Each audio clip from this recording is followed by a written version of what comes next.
Are you fucking kidding me?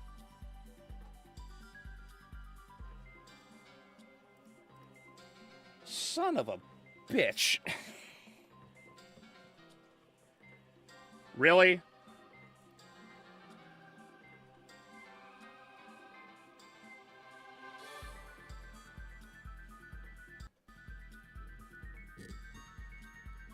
Okay. Son of a... Okay, I'm very sorry for that. Apparently, when you click go live, it doesn't go live.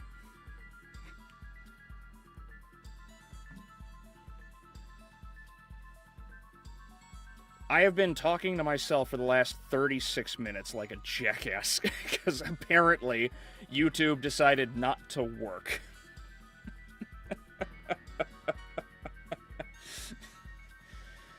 Oh, God. I'm sorry, guys.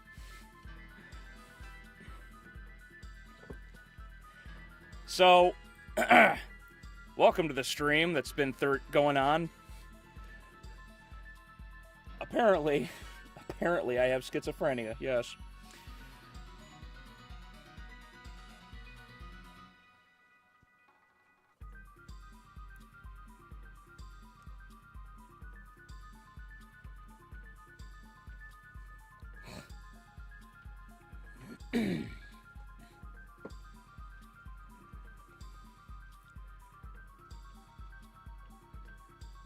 I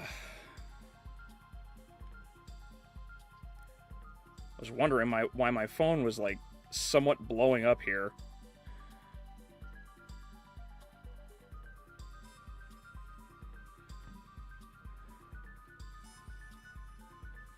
Alright. Unfortunately, that's just how it went. Yeah. Boy, Brancliff, Shadow, Short, thank you all very much for being here. I don't know why that didn't work before, but yes. Everything is an illusion, and you are not Neo. You're stuck here. Yeah.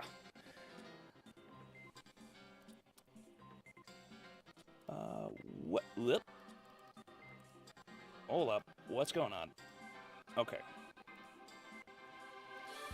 I think I'm good now? Alright. Yeah, I think that's good now. Okay. So, yeah, no, that's unfortunate. Missed you. Actually. Here, let's do this. Let's do this. Since I'm saved right before that fight.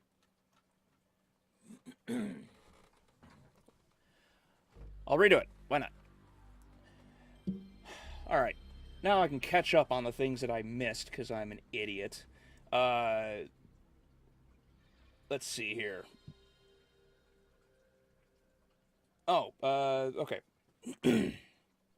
Master, thank you very much for coming. Hello, how are you? Short Bitsky? God, I hope I said that one right. Welcome. Thank you very much for joining. Brian Cliff, the rest. Sorry, I'm an idiot. Let's see here. When you hit go live, it sends the stream to YouTube, but you need to tell YouTube to send the stream to the viewers. Yeah, well, it's a learning experience.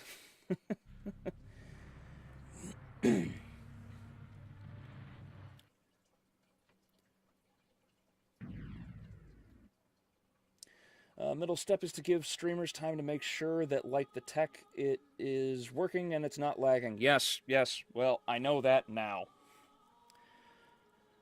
I did not realize, which was entirely on me.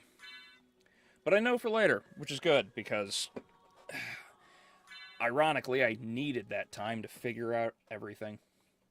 Sherbatsky, but you can just remove the extra vowels. Oh, yeah, no problem. I'll just call you a Short. Or Biscuit.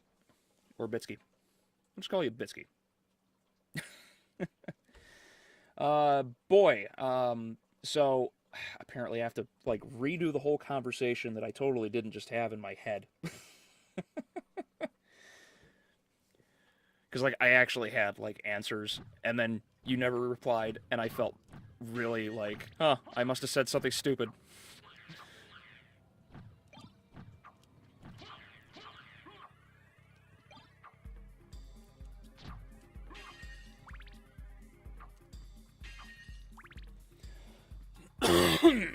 So, boy, if you are still here, yes, I have answers. There were two things that I did add that you didn't hear because I added them, but we weren't live. uh, if you're here, I'll give them to you. The first things first. To answer your question of better characters, that simply put was make your characters sound original and unique. Make them sound like real people. The second one was the storyline, which, to sum it up, was things have to play organically. If they don't play organically, then it's not immersive.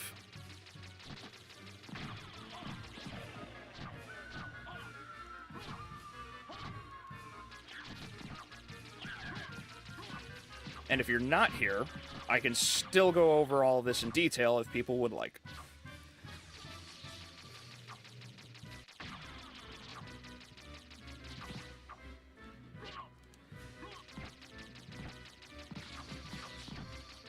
There we go. That's the fight that everybody missed. Because, yeah. You saw today's video, so you're caught up? Cool.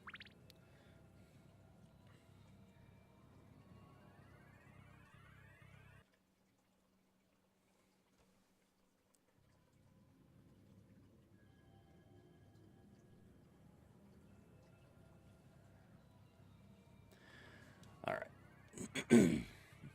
Try to use it on my book that I already wrote 2 shitty pages. Oh, okay, so you are here. Okay, I can actually go a little bit more in detail on that then. So, on the character end, one of the lessons I've seen a lot of older novelists discuss is when talking about making characters, it's best to try and make them unique in their actions, because one of the common problems people tend to have in writing is all of the characters ultimately sound, act, and think like the author. So it takes a lot of what should be immersive character building, and just, it's the same.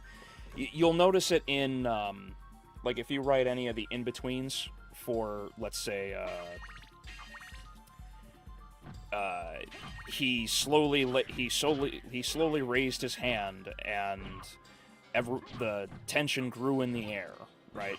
Like, whatever it is that you write, if you say it in that sort of elegant-ish kind of way, characters should speak with unnecessary wording in a similar way. Not everybody's going to talk like a robot, so if you remove a lot of the excess language and dialogue, it feels inorganic. It doesn't feel like a character, like a person would have said something like that. And the second thing is, for a better storyline, it depends on what you mean in particular about that, but something that, like, one example I would give here is a sequence of events. If what happens does not feel like that's how it should or would have happened, given the circumstances, then it breaks immersion. Everything should try to feel not realistic as though that's how it would happen in real life, but realistic given the setting. Like, if you write a villain, right, and the whole, like, monologue scene happens, because every villain's got to have a monologue. If the villain doesn't, like, if the situation calls for, like, the hero has to survive long enough for their allies to come and help them, then the hero should be trying to, like, extend that scene so that so they don't just die right away. But if the villain is, like, a super ruthless character, and it wouldn't fit for that villain to not keep the character alive. Like, it's like he's got the hero on his knees, and the villain has been, like, ruthless this whole time. Like, I don't know, Frieza. But Frieza wouldn't let somebody just sit there and monologue necessarily. So it wouldn't make sense for a character to survive that situation. Like, if the scene does not feel believable in the circumstances of the story, or the limitations, or whatever, then it's gonna break immersion. If you have more questions, by all means, I will gladly answer away.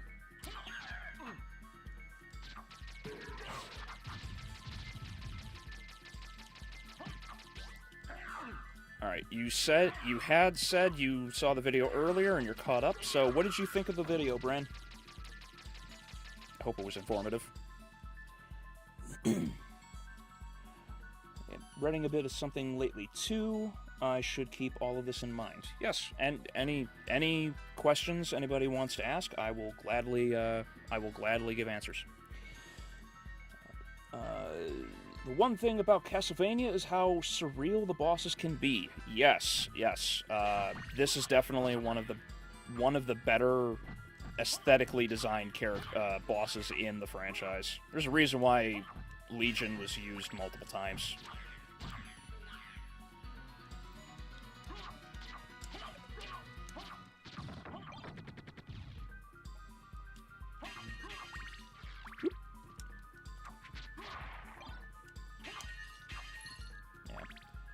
Grenfaloon, I think it's actually called in this game. I missed what the title called it.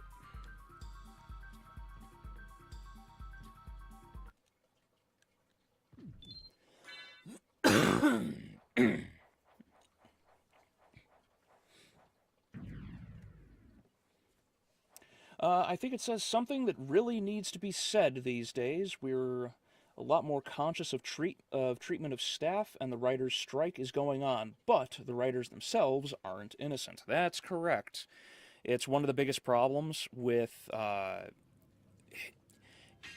it's not... Hold on. It's not one of the biggest problems. It's an issue for the people in charge, as I mentioned in the video, because the people I generally discussed in the video are not... We have treated actors and actresses like royalty for so long, and part of that is because of the mystery involved in not knowing their personal lives. And now that so much information has become public about who they are, what they've done, much of the mystery that many of these people had is gone, and because the mystery is gone, they tend to react. Now, combine that with the issue of individuals who were the opposite. You know, you had you have all of these wokies and leftists and whatnot, and many of them did not have, for lack of a better term, they didn't have power. And now that those people are in a position where they can throw their weight around, they get to react in whatever way they choose.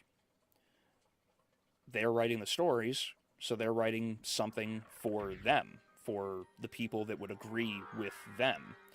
And that's where you get the issue, because they are not the world. They are not the center of attention. And this is where a lot of the conflict comes.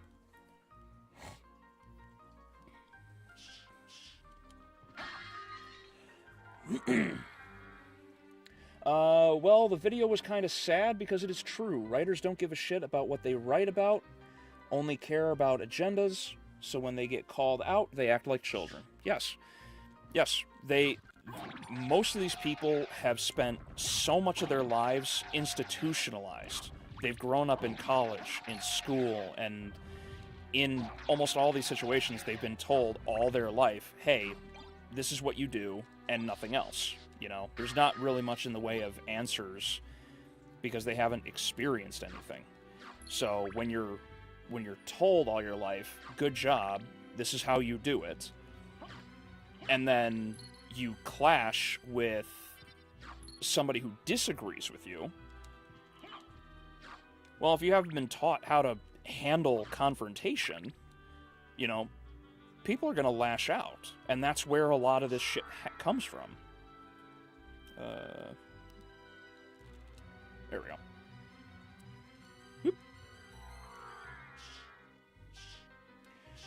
go. Before I go off topic, questions.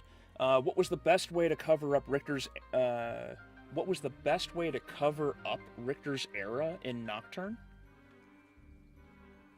What do you mean by cover up, Bitsky? Do you mean, like, how to react to it?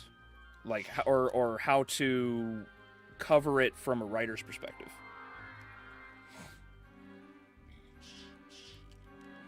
It's sort of depressing. The audience is completely effed up. Just saw a video about a dude that argues that Nocturne is so good and the ones who are childish are the ones who say that it is bad. Yeah, well, a lot of people are going to be... A lot of people are wrong.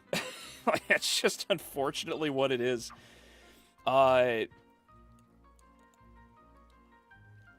The issue... There's nothing wrong with enjoying Castlevania Nocturne, even for as bad as it is.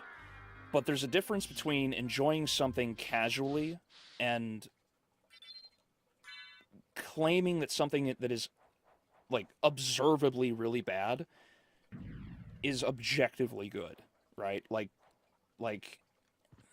I don't know what he would... I don't know what defenses or anything are in the video, so I probably shouldn't, like, really try to criticize it, but going off of just what I've experienced so far, there's a common argument a lot of people try to make in the comment section, claiming that, like, my view of the anime is wrong because the animation was good. And it's like, okay, the animation is pretty bad. But no one's really talking about that specifically. It's like it's like a lot of people are conflating animation and art style as one and the same, and that's a problem. That's where people are just outright incorrect, because these are two different things. Animation is things in motion. You know, that's frames per second. That's smoothness of movement. It's logistical, like where body parts are, things of that nature. Art style is completely different. That's how things look. That's, you know, that's texture. That's what art style is. So when you have people that are just arguing, like, out their ass, like, the animation is great. It's like, you're talking two different things. But I think it's a general conflation that a lot of people are having, and it's people don't know the language, or they don't know the definition of the words, and they conflate it to be one and the same, and that's unfortunate. I'm a big fan of cartoons, so imagine the anger I feel when modern day shows shit on what came before. Yes, it's annoying. It's annoying because it's children reacting to something they disagree with politically and trying to write a story without the knowledge of how or why the story came to exist in the way that it did.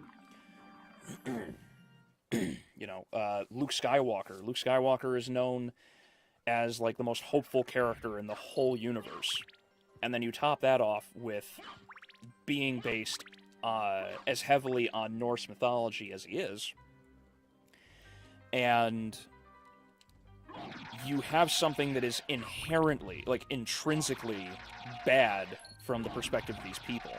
They'll view something like a hopeful character as negative. Not because the hopeful character is a problem, but because the hopeful character is something these people did not have in their lives, and so they react negatively to it. And then you combine that with the knowledge that Luke is a character who, like many, has a lot of Norse mythology basis. And what you get is an intrinsic, oh, well, he's evil because white, you know, like European evil, like, like you combine all these things together, and yeah, that's a lot of what you get and why. Like how to write it properly. Oh, okay. It's if if you're gonna write something that is based on a character that or story that is already established, it's really simple.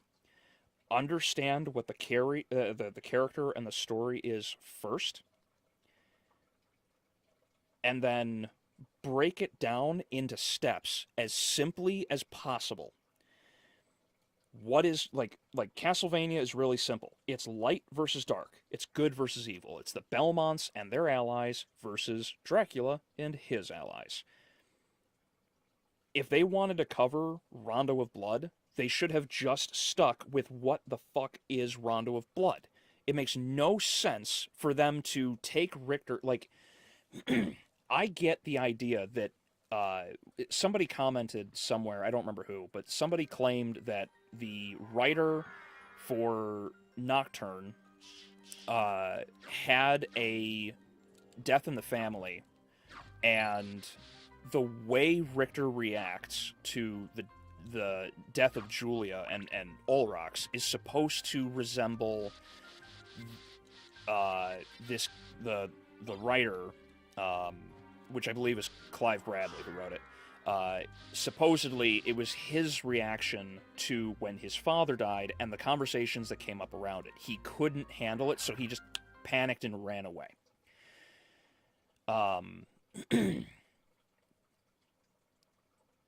The issue is there's a problem that there's this unnecessary belief that every character has to be A, traumatized, and B, has to go through development. This is a view I've actually kind of like switched over to a bit now, is that you don't have to have a great deal of character development in the story. Characters can develop in different ways and still be unique. Take a character like Goku. Goku is probably the best example. Oh, you motherfucker. Son of a bitch, Olrox. Whoop. A character like Goku has not had to develop a great deal. What he became was a better fighter. And that's really all he needed to be. He didn't have to change in terms of the story. He didn't have to grow a great deal in a different way like that. Would you stand and fight, you gay snake?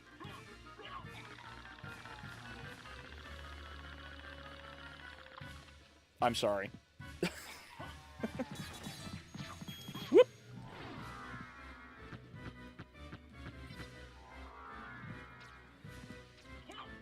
Damn it.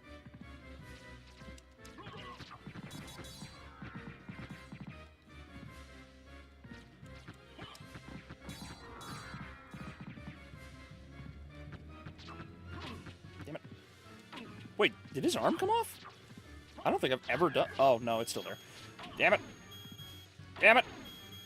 Damn it. Fuck! Quit juggling me.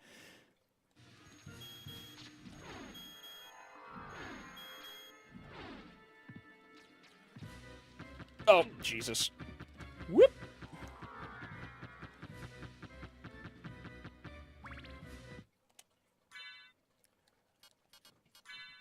Ah, yes. Pizza. The greatest thing ever. There we go. That's not enough! This pizza's not enough.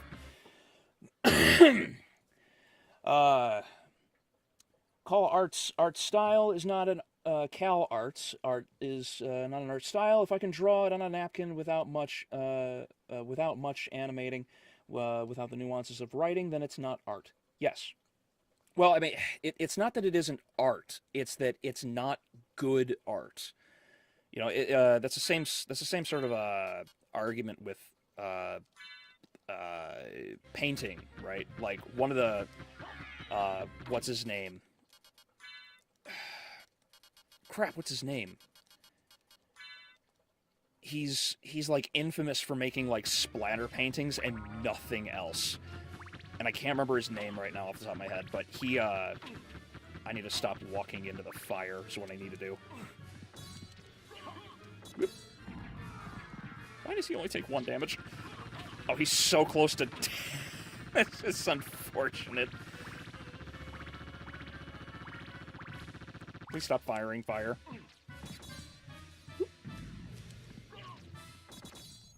I need to get around him is what I need to do. I said around him, Alucard. You fucking butt pirate. There we go.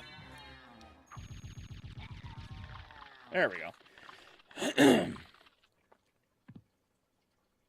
Crap, what's his name? My lady would know exactly, like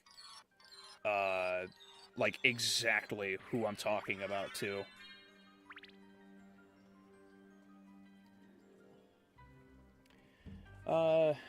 Anyway, so the artist I'm thinking of, like, he's known for making splatter art. It's not skillful, it's not difficult to do. Like, a 2-year-old can literally match the exact same art that he makes. But for some reason, this guy is like a super renowned artist from, I think it's like this, I think it's like from like the 70s or whatever. But it's actually gonna drive me nuts. What?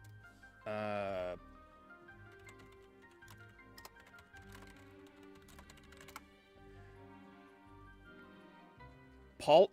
Yeah, Jackson Pollock. Yeah, thank you. God, that was driving me insane. Jackson Pollock. Yeah, Jackson Pollock is like the worst painter I've ever seen. Yeah, thank you, honey. He has like the worst art ever created, and there was a video, EFAP, so Mahler and Fringy and all of them, they just got done doing a video or a stream where they discussed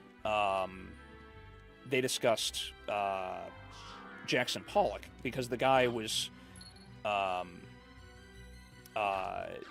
defending it, saying that the artist who spoke for PragerU in it was a video talking about modern art isn't particularly good, and the guy was defending Jackson Pollock, saying, "Oh yeah, Jackson Pollock is one of the best artists ever to exist," and blah blah blah, and it was just hilariously stupid because it's not true at all. It's not that, you know, so again, the point isn't, it's not that it isn't art, it's that it's really bad art. Just like writing. If the writing is really bad, it's still a form of art, it's literature, it's just really shitty. And in the case of Castlevania Nocturne, well, it is really bad. Action American cartoons, last decade wasn't defined by their traumas, they just overcame it, and easy to just withstand evil. Yes. This is something that a lot of people today don't have, which is, quite simply put, we do not have strong heroes that stand up against evil and whatnot. Any of these so-called writers, they don't have they don't have like strong mentors, which is one of the things that a lot of people, a lot of these like so-called critics hate about One Piece. They have positive male role models. You know, chase your dream, don't give up. It's like, yes, how dare these writers, you know, make adult men that actually care about the people they're training. It's so stupid. Despair TS, yes, thank you very much. Welcome. Is this blind, by the way? No, this is just a casual thing. I know Symphony of the Night like the back of my hand. I'm just being really, really casual about it. Is the Queen in chat? Maybe. Splatter paint is poor excuse for art. Yes, it is a... I'm not impressed with splatter paint. It's the same thing with, like, those videos of, whoops. It's the same thing with those videos of people that do... Son of a bitch. There we go. It's the same issue with a lot of those people that do those paint bucket paintings, which is basically just splatter paint as well. It drives me insane because it's, like... It drives me nuts because, like... I've spent years trying to, like, make this YouTube channel work, and it's finally starting to catch on, which, again, is very much a thank you to all of you for making it work. But then I'll see, like, these videos of people having, like, a 5-gallon bucket of paint, and they'll spin it around on a rope, and then it'll son of a bird, and then the paint bucket will come back, and they'll, damn it, gargoyle. They'll, like, spin it, then they'll refill it with another color. Oh, shit, need that. They'll fill it with another color, and then they'll just make this, like, really splattery rainbow, and they're like, huzzah! I have made my art, and it's great. But it took, like, 5 minutes of, like, no skill to do. And it just drives me insane, because, like... The lowest common denominator is what has become, like, super successful today, and it drives me nuts, because so much of what happens in, like...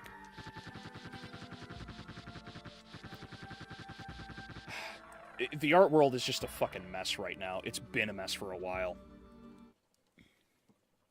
So, did you find Richter? I don't know if he's the one you're looking for, but I found a Belmont. Really? So he is here? But the one I saw was the enemy. He was the lord of this castle. That can't be true. You're wrong. I must go now. Yes, run off and don't start your revolution, because you're not a fucking socialist. Thank God. Is it blind? No, that's what I mentioned. Are you going to play Castlevania 3? I kind of want to see you rage. I haven't played Castlevania 3 in so long that I probably would. I also really love Castlevania 3. So, yeah, I don't know. I might make a poll and find out which of the Castlevanias people want me to tackle next. So, like, maybe I should, I don't know. Here's a question that I can ask preemptively. Would people want to see me do a Castlevania I have not played and or beaten versus one that I have beaten? I guess that's a question. So, like, would people want to see me do, like, Castlevania 2, Portrait of Ruin, or would people want to see me do, like, Dawn of Sorrow, or Ecclesia, Castlevania 64, because I have a 64. I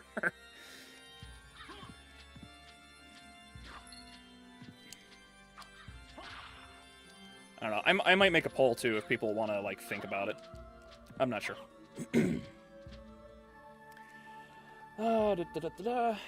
Channel's growth is a blend of research, execution, wit, And that time he made a joke about the Rings of Power that was so dumb that they actually did it. Yes. Yes. Yes. It's been an up and down roller coaster of me wanting to bang my head against a wall every frickin' day. But it's finally taking off. Let's see, a literal circus act. Yes. The painting has just been like the whole of the media, the whole of the artistic realm has just been an absolute shit fest for so many years. Jesus Christ, Maria was the worst of them all in Nocturne. Yes, she was really bad. She was really bad. Agreed. Personally, it's Annette because, man, like, they destroyed her character something fierce. I don't know why they did it either. Oh, I'll just go back down, actually. Fuck you, bird. But yeah, no, I think the only thing that makes me, like, well, I don't know, the more I think about Maria, the more I hate her, actually. I hate how she wants to go, like, full scorched earth on the church for, like, no good reason. Because, like, it's not the church's fault, it's literally the people. It always comes down to the people. It's never the teachings, it's never the teachings, it's the individuals in charge, and it's the individuals that don't make any logical sense. I don't know why they made it so that the priest is like, yeah, I'll just team up with demons, devils, and all this other evil evil shit, because why not? Gotta protect that church. Ecclesia is my favorite from the DS bunch. Oh, nice. I've played very little of Ecclesia. Very little. Like, never, like, I don't think I made it to, like, past the village. Like, it's not that I hated it or anything. I just didn't play it.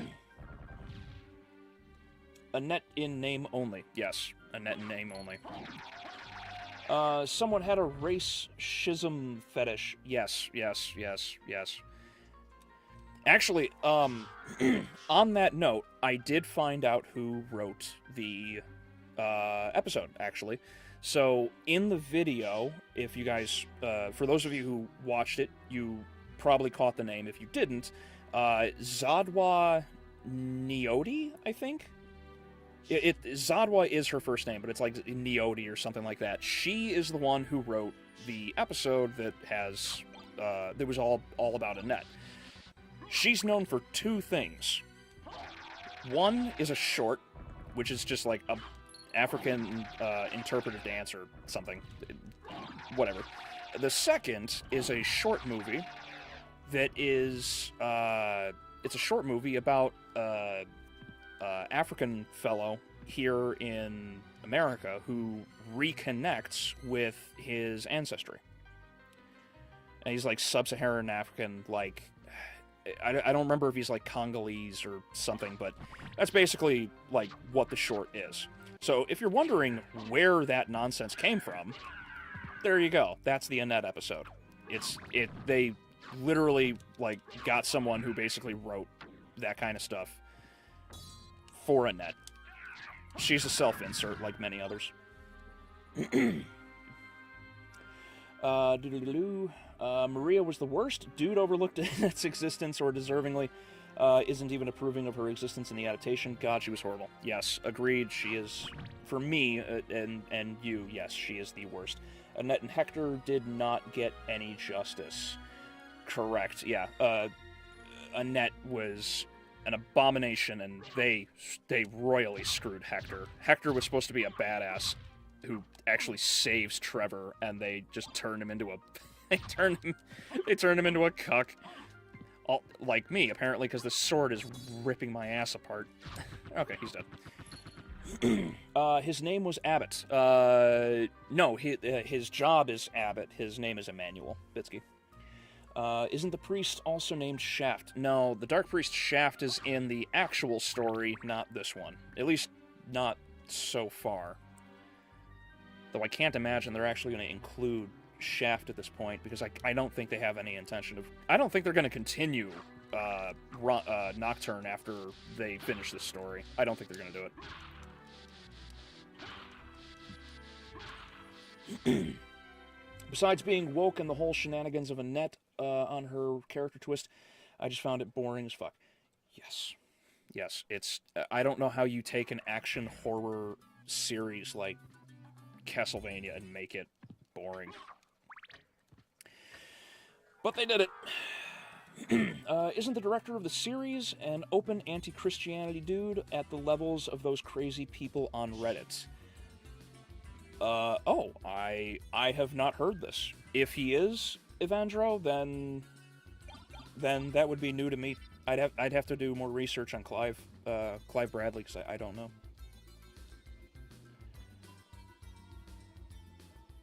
I hope Annette turns into a vampire like Dracula X Chronicles. We get rid of Annette and writers get a black vampire. It's a win-win situation. They're not gonna... I don't think they're gonna do it. Annette is the new poster child of Castlevania. If they were to do that to her and like force her to be... Well, I suppose they could let her live, but if they were gonna force that situation where like she dies, I can't imagine they'd do it. I can't imagine it, because she's too important to the story as she is. She's also too powerful as she is. It was basically a female iteration of Django Unchained, but they just added/adjusted some more full details. Yeah, actually, I think that's a pretty good observation of Annette, all things considered. Sadly, most people blame groups and not the loud people who do shitty things. Yeah. Yeah. It's like that because these people are not happy and they're all on the same fucking side. That's why I mentioned it in the video the way that I did, because these people are effectively institutionalized. They grow up knowing, thinking, and being trained to believe the things that other people are telling them to. But what they're being taught, it is the definition of indoctrination. These people are not being taught useful skills in life. They are being told, this ideology is how it works, and you are going to go with it, and that's that. And it's unfortunate.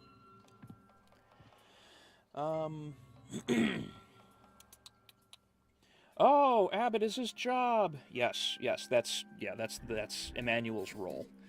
I literally thought his parents had named him Abbott only to let people know what he is, like those parents who name their kids Doctor in their birth certificates. Yeah, or West. You know, like, it's a direction. Alucard? That voice, Maria? I'm sorry. You were right. He has joined forces with the enemy.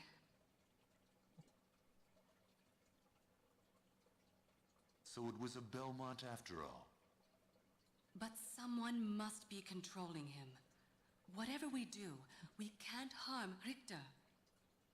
But he must be stopped. I know. Well, here. Take these with you. What are these? If you wear these, you can see beyond evil illusions. Thank you. 'Tis best then if you pray for the soul of your friend. I love that these actors really do give like a good try at this, and it's always funny to me that the Maria voice actress like puts such a heavy emphasis on the R. It's like Stewie Griffin with Cool Whip. Let's see here. I can't wait to see how they will ruin the next Belmont. We had the Crying Loser and the Hopeless Old Man in the same season. I don't know if they're gonna... Like I said, I don't know if they're gonna make a season after this next one. I don't know if they're gonna continue Castlevania after it, period. Like,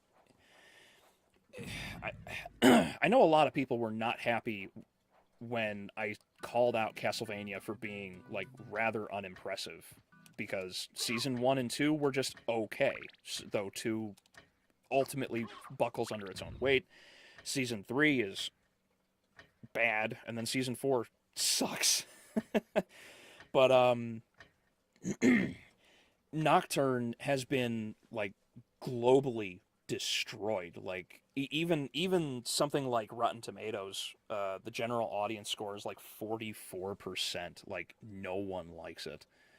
Um, and that's, I mean, the critics are only giving it like 100% because it's like 4 of them. Like it's just not accurate.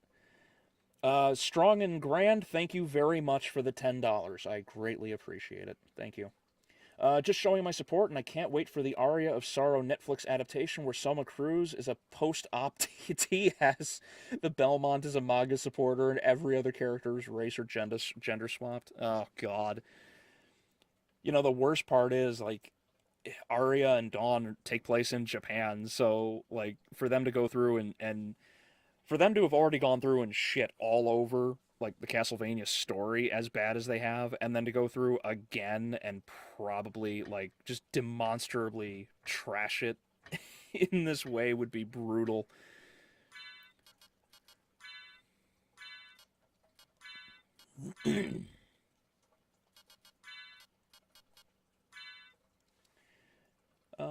If they give a if they give a net start wearing a fedora and brandishing a katana, that's when you know it's beyond parody. Oh yeah, yeah, but I don't know if they're gonna. She already basically uses an equivalent of katanas, though. That's like I don't. It drives me insane that Annette is basically just tough but better somehow. Like she has no training, no knowledge, no skills. 6 months later, and she's just this unstoppable monster in combat. Oh, sorry, Sam almost missed this one. I think that calling it children mentality is an insult to innocent yet perceptive, intelligent beings. This was an edgy teenager's wet dream on Twitter. Yes, yes, it is. It's Twitter and Reddit. It's all of these things combined. It's just the worst aspects. It should never have been put together the way that it was. I love the voice cast of SOTN. It's beautiful. Yeah, these people, these people were just like a lot of the, just like a lot of the people that were in a lot of the early anime that the dubs were just very poorly done, but they still managed to get good performances. Like Ryoko from Tenchi Muyo, because that voice actor's fucking crushed it.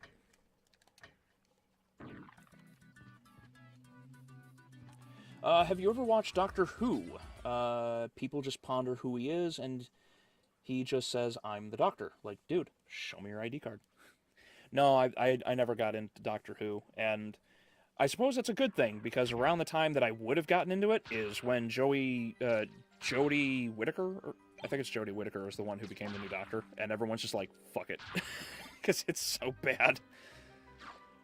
Though I've heard plenty of people hating on it.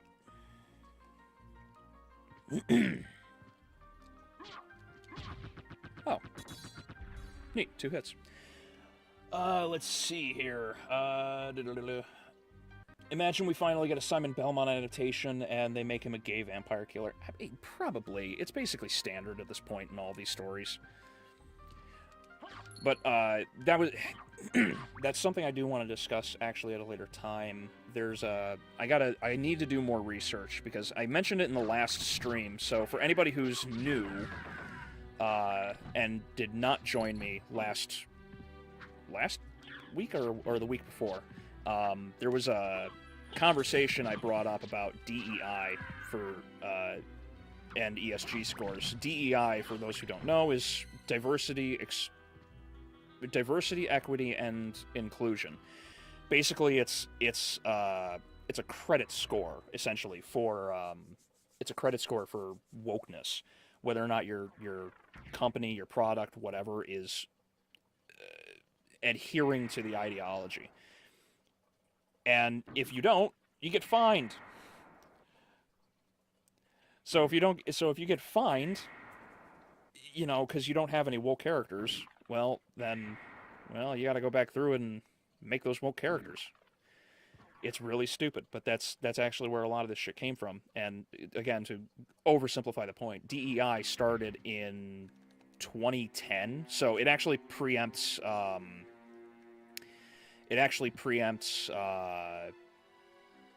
Gamergate, and it's caused a lot of problems, to say the least. You know, as we are all aware. Oh, cool, got it. Nailed it.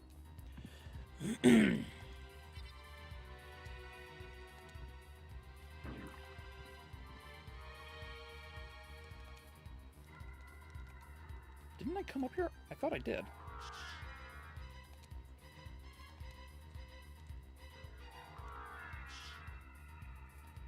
Oh, okay. I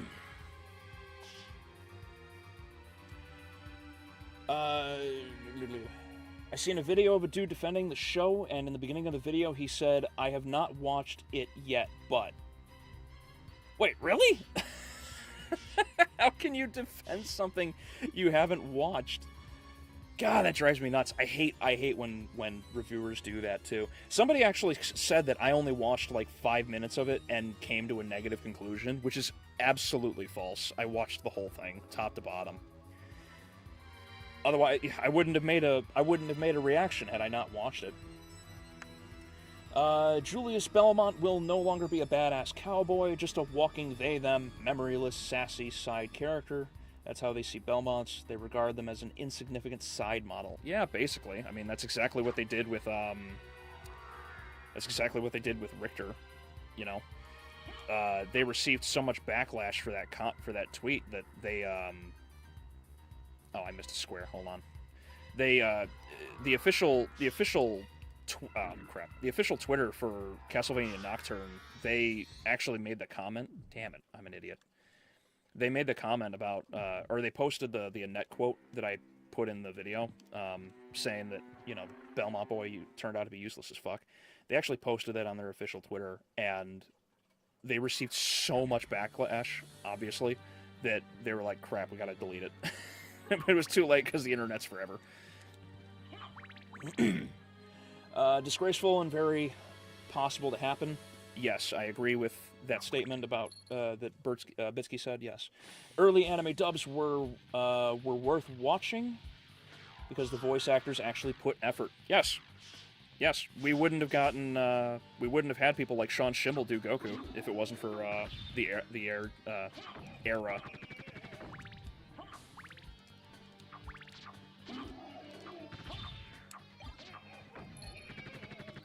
But yeah, I will.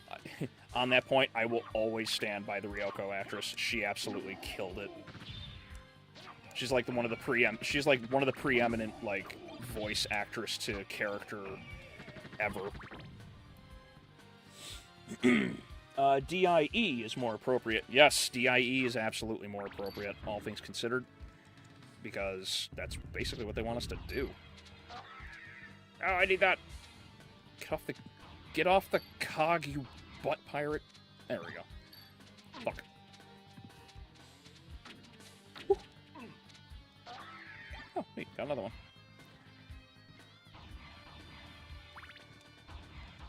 Nailed it.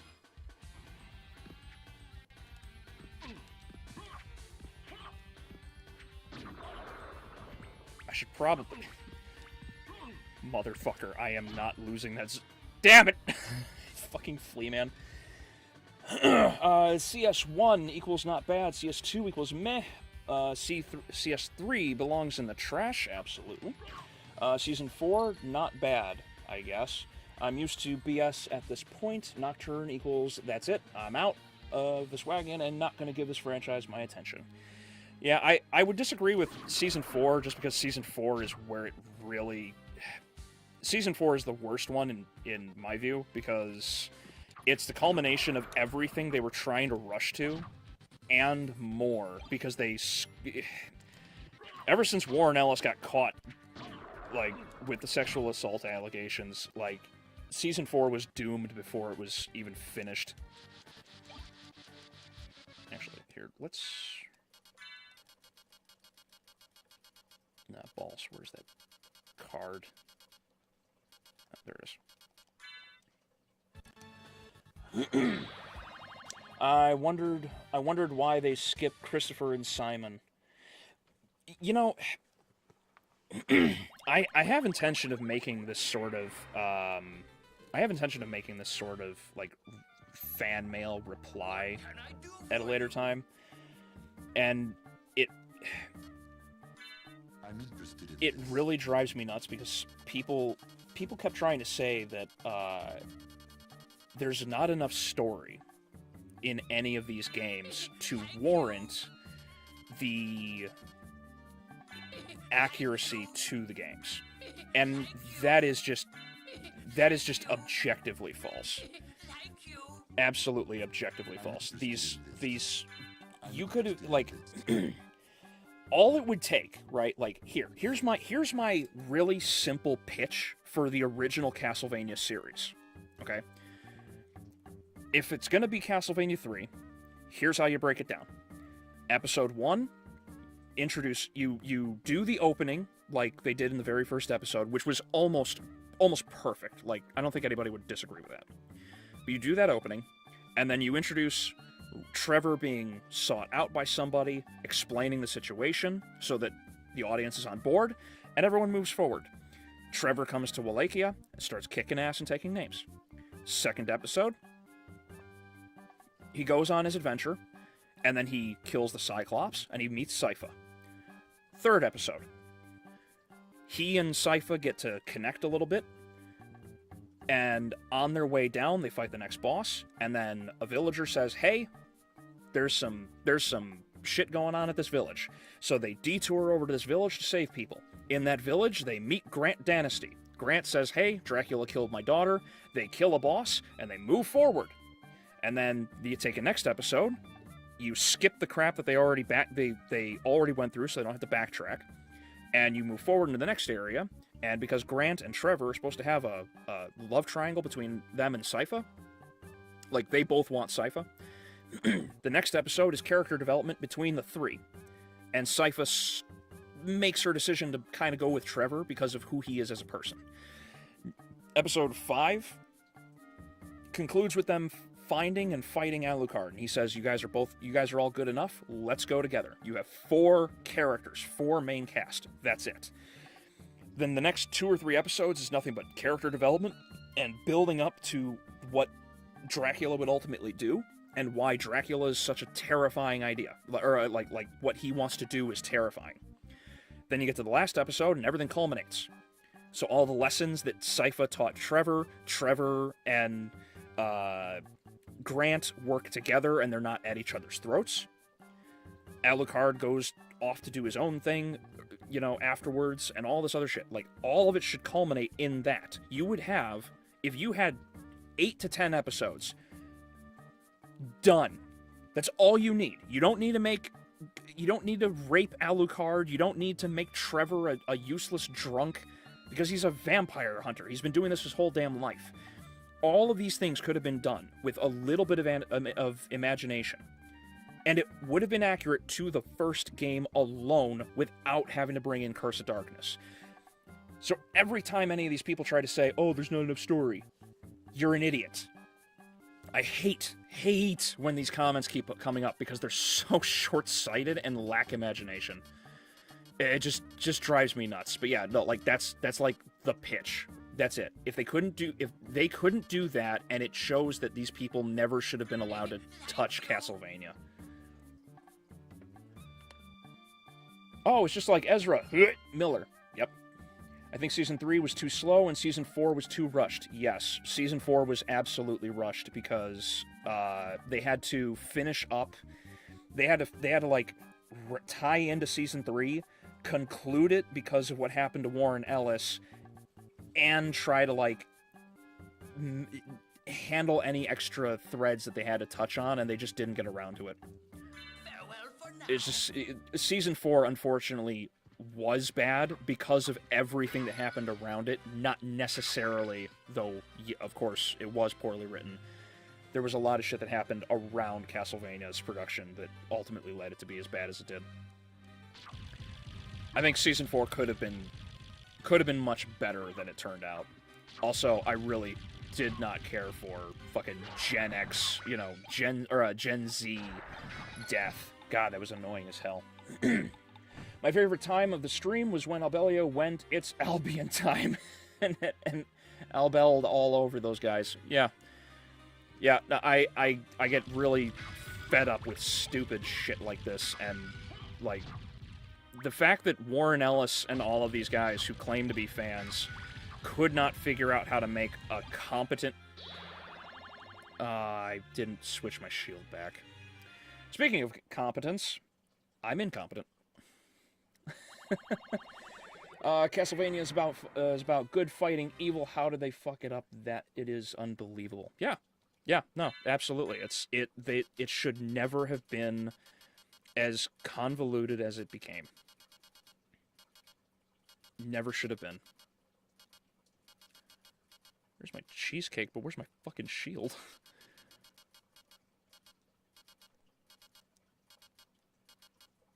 There it is. Not gonna lie, that sounds way better with Grant included. Yes, my god, I wanted Grant to show up because Grant's my favorite character in 3, because you could just climb all over everything and avoid 90% of the problems. But unfortunately, they didn't have Grant, and it just never happened. And I mentioned it before. I had in the last stream, I had a running joke where I'm like, they didn't have Grant, but I'm sure Grant will make an appearance in the next season. Never happened. I don't know why the ninja pirate was so hard to write in. But it's the same thing too with, like, Iris. Iris is not going to show up in Nocturne. I don't see that happening. Not that Iris really offers much, to be fair, but they're not gonna bring Iris in just like they didn't touch on Grant. So they are saying Salil being controlled and fighting his own father. Salil. Yeah. Fighting his own father, and Simon getting cursed and defeating Dracula for the second time while being cursed isn't enough for plot. Yes. Yep. No, absolutely. They did not do that. They are not going to touch on that because they have no imagination and they don't want to put in the effort because it requires care. They're not going to do it. Agreed. Thank you. But the plot actually needs the friendship squad and abusive lesbian romance. Yeah. Absolutely. Where, you can't have Castlevania without discount gender-swapped guts killing, a bunch of people in the day because she has sun armor now.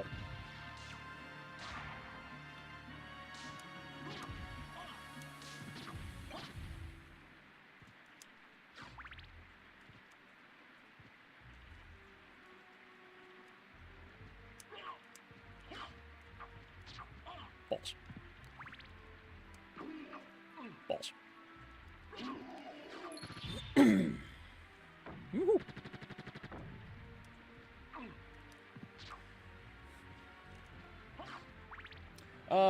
That was pretty good. Can you tell me how you would do a Marvel movie, or maybe an entire phase?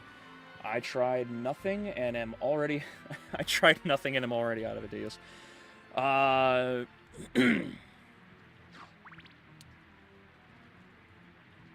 don't know about a whole movie exactly, at least not right now without a basis. But what I would definitely tell you is, as a phase, I got a good idea. Phase 4 should have been about recovery and rebuild, not jumping straight the hell back into crazy world-ending catastrophes. Phase 4 should have been, like, Phase 4 of Marvel, hypothetically, it should have been about, like, okay, the old heroes are dead.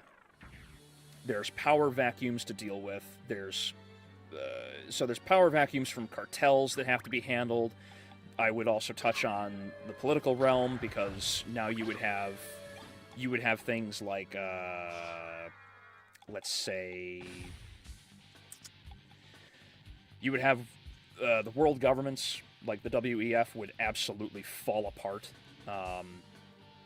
Everyone would have their own individual issues. I mean, the totally not World War III events that are happening right now, wink, wink, would be a fantastic basis as an example of something to use as an example of how the world would devolve and how it would need heroes, because the people would be lost, they'd be desperate. You'd have a lot of individuals and groups who would be trying to take advantage of the situation by trying to get to higher places of power. And that power comes at the cost of innocence. And if there's no heroes, or the heroes are in a sort of recovery state because of how bad the fight was, because, think Tony Stark's just dead. Tony Stark is dead, Black Widow's gone, Captain America's, old and rickety. It's like, oh, the inspiration is gone. The heroes that we knew who saved us are gone. Like, the heroes should have been a position, a phase of reconnection, rebuilding, and connecting with the people of the world, not dealing with world-ending problems. That's how it should have been. And it should have been a short phase, too, just to tide people over, give everyone a breather, and then after that, you basically rebuild the tension. You rebuild the tension of what 4 jumped into, and do it with 5. Like, that's... It's not hard to have figured this out, but greed. Greed is the biggest problem here. It's the side characters. They're so blunt. Oh man, I ranted for a little bit, didn't I? Pretty good. Blah, blah. Death had a cool design, but him being the final villain made no sense. Correct. They turned him. Now they don't have to touch on Death. They never have to touch Death again, which really drives me nuts, because you can't have like proper Castlevania without it. I need glasses. All right.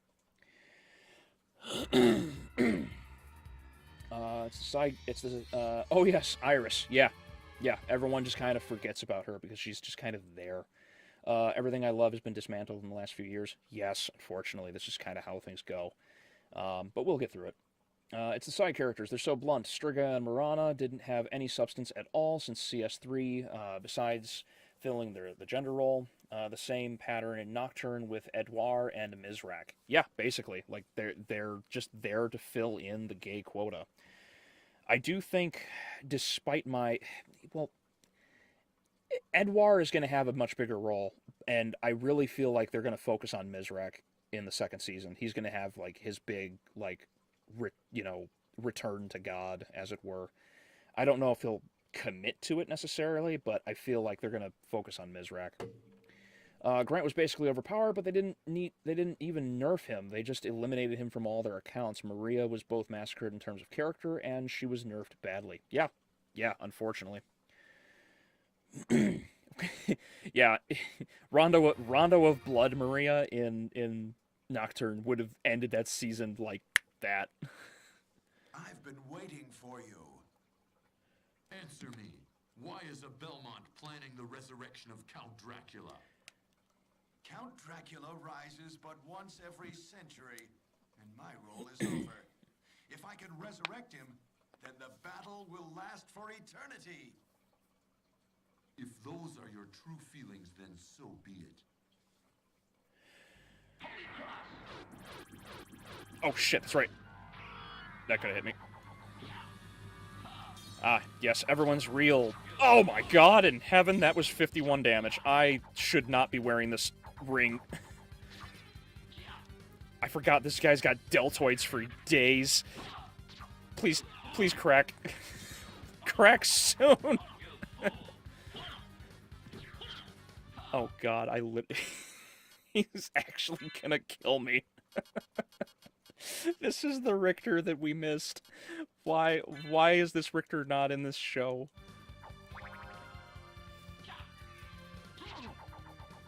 Ah! He pinned me in a corner. Oh well, that's okay.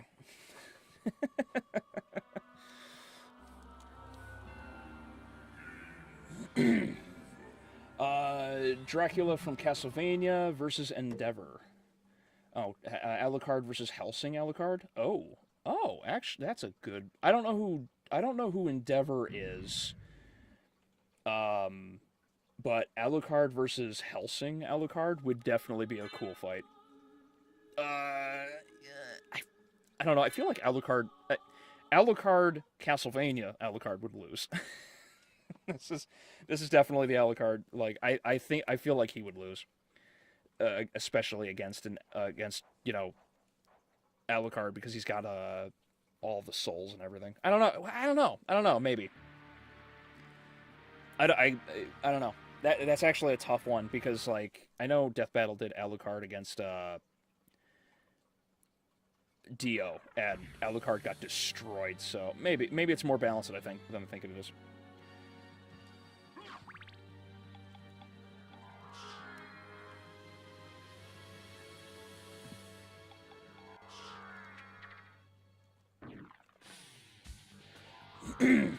Who the fuck is Terra? Or Iris? Iris boy is oh, whoops! I was not looking.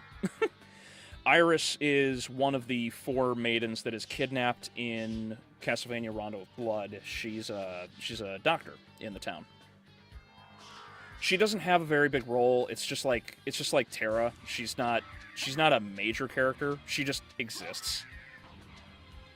Though in Dracula X they get missed it.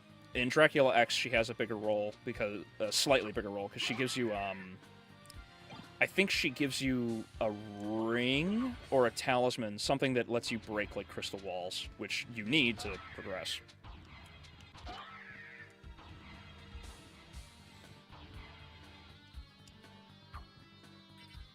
Were you made aware? Whoopsies.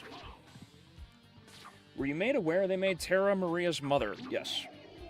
Pretty sure it wasn't like that in the game. Correct. Terra is supposed to be a nun. She's just a nun in algebra. She's not someone special either. Though again, like Iris, she has a slightly bigger role by giving. I think for her specifically, it's a necklace because the necklace she gives you lets you permanently kill off red skeletons so they don't keep coming back. And in a game like Rondo, that would have been nice.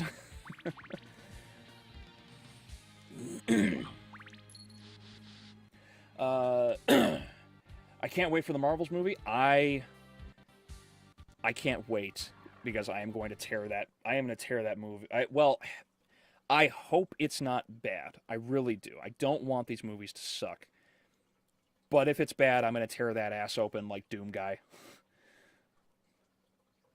ROB Maria was freaking overpowered. Yeah, no, she was. That game goes from really hard to a joke as soon as you pick her up. Maria was a glass cannon. I was playing it. Yeah, it didn't. She didn't have to worry about being a glass cannon because everything died. I love this voice acting. Where are you playing this on? Oh, I am playing this on an actual PS1 right now. Despair. I have a PS1 and I have a upscaler. I have a upscaler called the Retro Tink. The Retro Tink is one of the greatest upscalers out there, and this would not look as crisp unless it was a emulator, which I don't like because I don't like the newer voices for like Dracula X and whatnot. Chronicles, DX Chronicles. PS1 is cool. Thank you. This is the Richter that we missed. Enough said. Yeah, yeah. After he just got done, throwing me down and tearing my ass open like Haley Atwell. Yeah.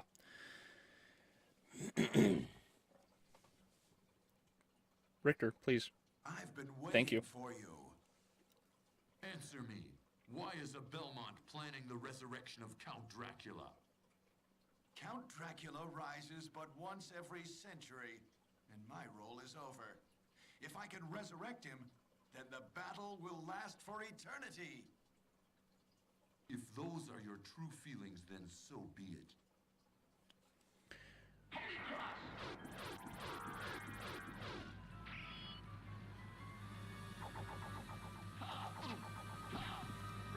Oh my god. I need to start playing like I care.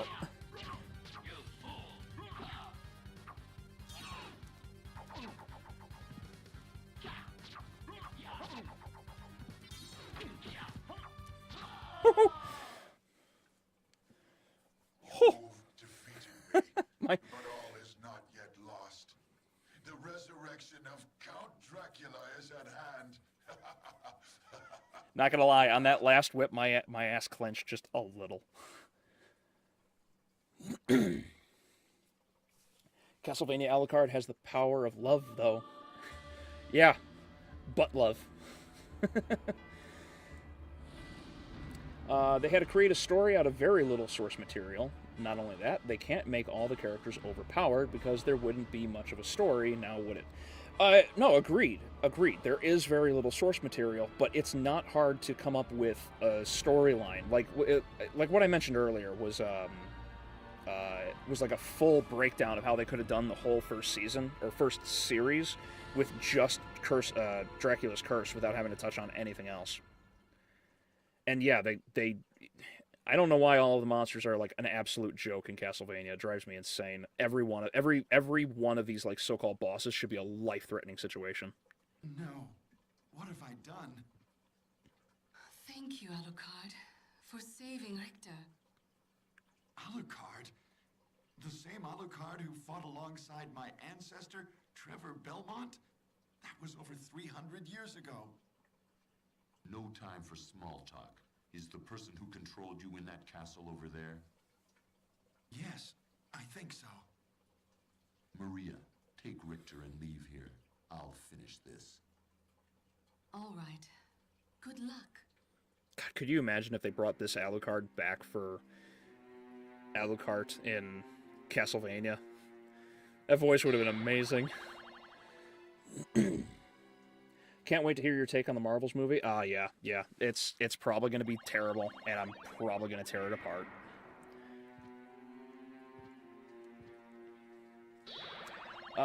What is stronger, a demi-human or parasites like the xenomorph from Alien? Demi-human, are you talking like Heracles? Like demigod? Or are you just talking like a super strong kind of character? Like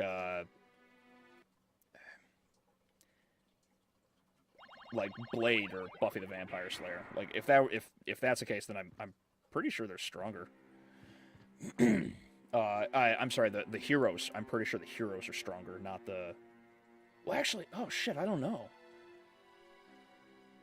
I don't know because the xenomorphs can like tear down steel doors. I don't know. I actually don't know. That's a tough one to figure out. Can Dracula defeat the devil from Cuphead? Only if his dodging skills are anywhere near as good as mine. Because yeah, it took me like 10 tries to beat the devil. I love how old computer-generated graphics. Oh, I love old computer-generated graphics. They have such a surreal and dreamlike quality. There's a texture to it, which is really nice. I've always liked the old school stuff because there's it. I don't know, like I don't know if I would say like it feels better because that's not like it's not very That doesn't answer anything. I think I like older graphics in general because there's an age to it. Like it helps to show like where things were at whatever time. You know, it's not like CGI today where everything is like trying to be hyper realistic and like much of the hard work has already been accomplished. You know, it's like going back and like if you ever get the time to like look at how people did I think it's like the Terminator in Terminator 2. It's like they didn't have all the mathematical calculations like they did today where they could just make the effects. Back then they had to do hard math on paper to like, okay, this is how we do the calculation, this is how we're going to do the effect. And it's like, man, it's so nice like watching people do the work. My only gripe was when and how Ulrox fell in love so damn fast with Mizrak. It was like they had one scene, and then all of a sudden they were in bed with each other. Yeah, no, he gives Ulrox glances Mizrak one time in the basement of the Abbey, and he's just there. He's just like, yep, in the bed, let's go. It's really quick. There's no development, but they're just rushing through way too much. OMG, the stoic badass Alucard. Uh-oh. I genuinely thought this was not that room.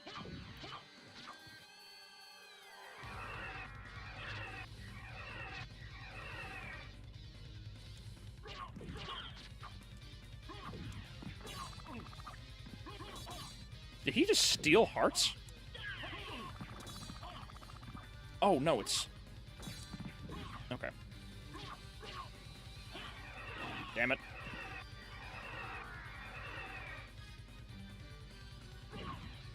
There we go. Got him.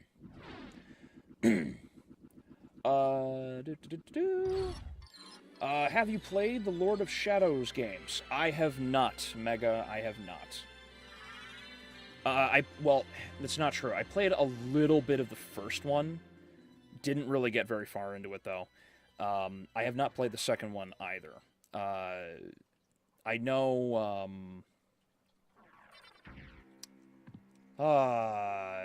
Sue, another subscriber of mine asked me the same thing. And I mentioned that despite what negative view people generally have, it would be kind of nice to see Lords of Shadow, the Lords of Shadow story at least continue, but I don't think they're going to do it. Whoopsies. I watched one episode of Nocturne when it premiered, and I was laughing my ass off when I saw Ulrox and how he was supposed to be of Aztec origin. Yeah. Yeah, no, they didn't care. They just took everything and threw it all out the window.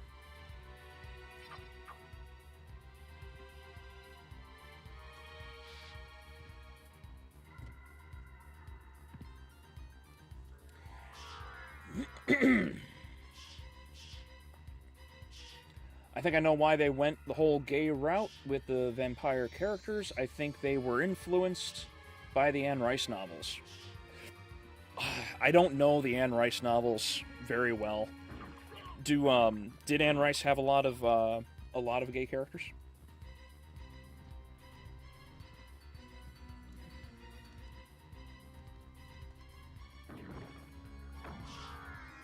I would imagine the vampires at least had some sort of connection to it. Let's play a Netflix drinking game. Every time some unnecessary gay shit happens, we drink. Okay, I will not be responsible for everyone going to the hospital for liver failure, if that's the case.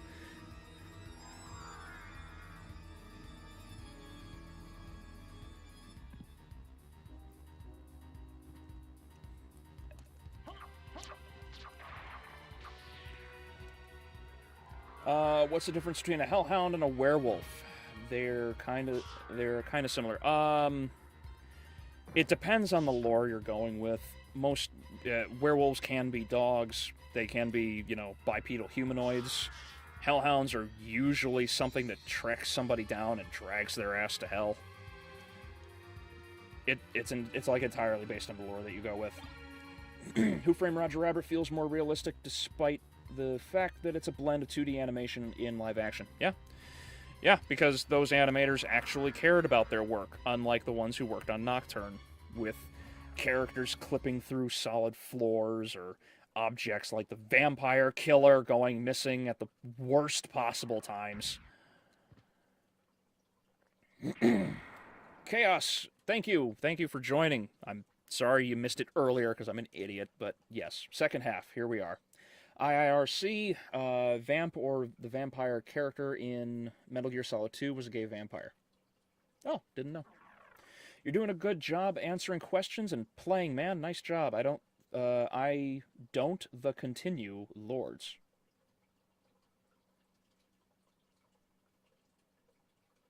Did I have a stroke?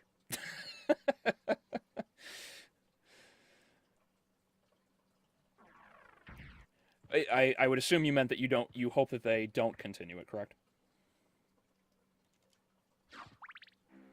Oh, there's the music. Okay. Lords of Shadow is interesting. It's quite the remake of the story. That is what I understand. Beyond that, honestly, not much. Honestly, not much. I just don't. I didn't have a 360 to play. I didn't have a 360 to play the Lords of Shadow games. I have one here, but it red ringed, unfortunately. So it's just a paperweight. even if I did want to play them. Oh, wait a minute! Isn't it on Steam? I think my buddy mentioned it was on Steam. If it is, I could pick it up. Probably play it at a later time.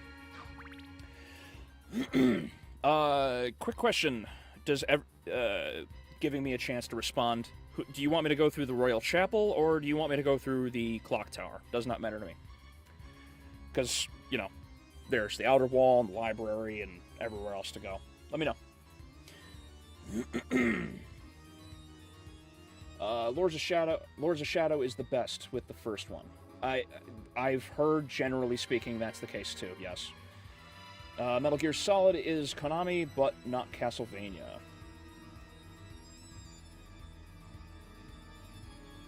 See, a lot of people for some reason believe that that Castlevania is a Capcom game, and I don't know why. I've never understood that because they're still owned by Konami. They just haven't done anything with it. I think I played Mirror of Fate, and I actually liked it. Oh, okay. They went both ways. I wouldn't necessarily call straight up gay, but more bisexual. Oh, okay. Yeah, I wasn't sure because the only real information I have about Anne Rice is Interview with a Vampire, which I never actually finished, and Queen of the Damned. But we don't talk about Queen of the Damned, except for the soundtrack. That's about it. Mirror of Fate is Simon Belmont gameplay. A different Simon, but a Simon with red hair and the beard. Oh, okay, okay. Oh, Chaos is... Mirror of Fate is the Lords of Shadow on the PSP, right? I'm probably wrong. What do you think about the SNES version of Dracula X? Oh. Yeah, no. It's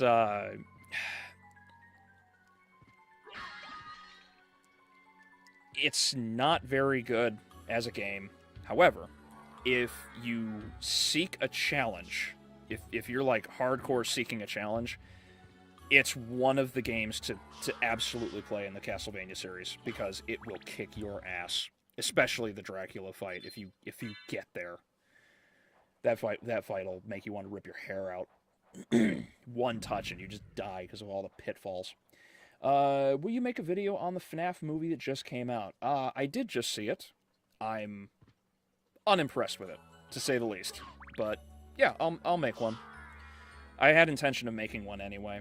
But yeah, I'll touch on it. Oh, should I? Nah, I'm not gonna farm the Masamune. That would be kind of stupid.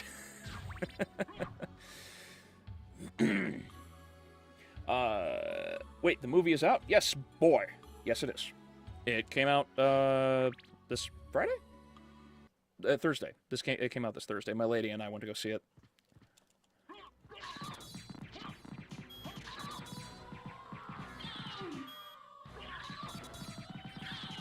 Oh, shit. She stoned me.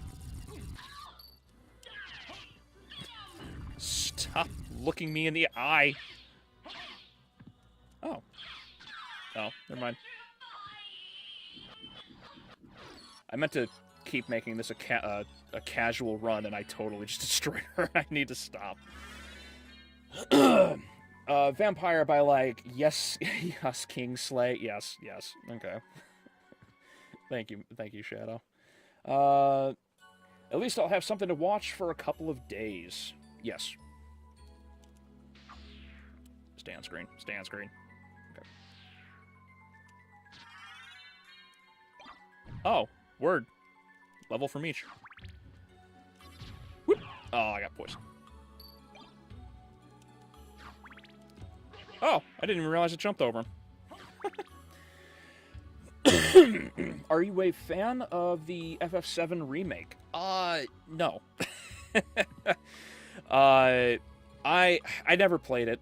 What little I have seen of it, I'm not too impressed. Because it's basically just a whole lot of unnecessary. It looks like it's a whole lot of unnecessary running around and doing quests, and it's not even the full adventure, which was the biggest turnoff for me when I learned that they were making it. I really did want like a full remake, because I don't mind the original, but it's not my first pick for an RPG. I'm not impressed with it. I would take 6 over. Well, 6 is the best. I would take 4 over 7, just generally speaking. I think 7. I think 7 in general is just an overrated game, remake or not. Although, again, to be fair, I haven't played it. I can't officially say for sure. But I know a lot of people were not happy when they found out it was only a third of the game, and it was drastically changed from what it used to be. Uh-oh. Oh, never mind.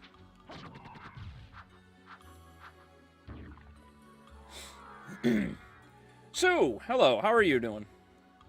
Glad you could pop in.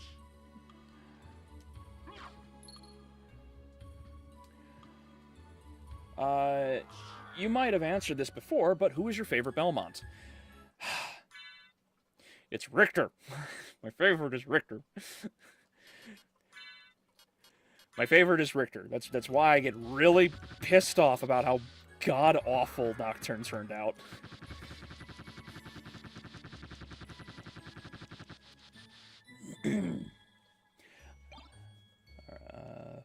Yeah, Richter is by far my favorite because I don't mind that he has character flaws. I'm actually very happy that he does.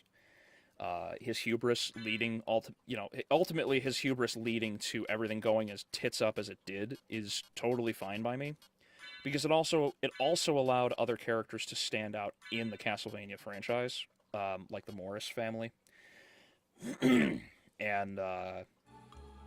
Eric Lacard. Like, Lacard popped up. We also got Order of Ecclesia because of it, and Shinoa, as far as I've seen, is a pretty popular character. So, like, it led to a lot of positives. I just wish that Nocturne didn't shit all over my favorite one. You know? So yeah, and if you're wondering, yes, I love Richter in Smash, because Richter is Bae. Get off of... There we go.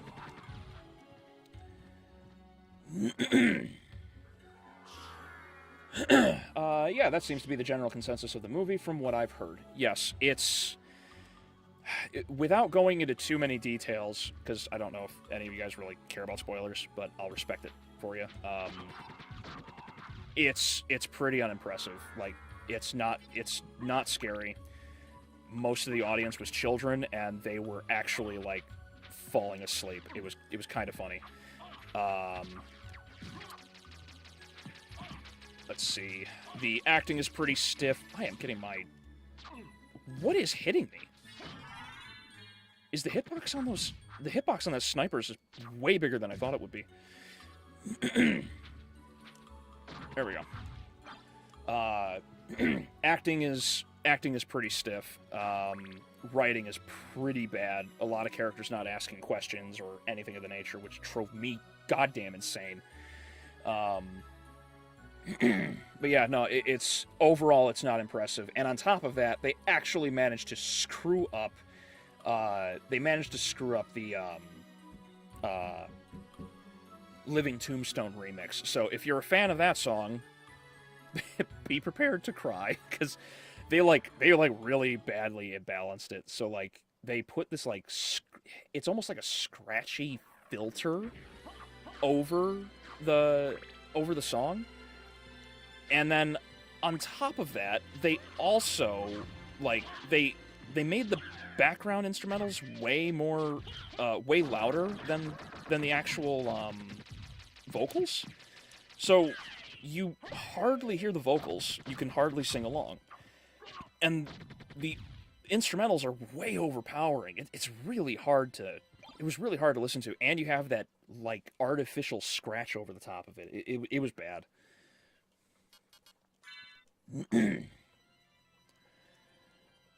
Richter being flawed, one, adds a lot to Castlevania's story. Yes,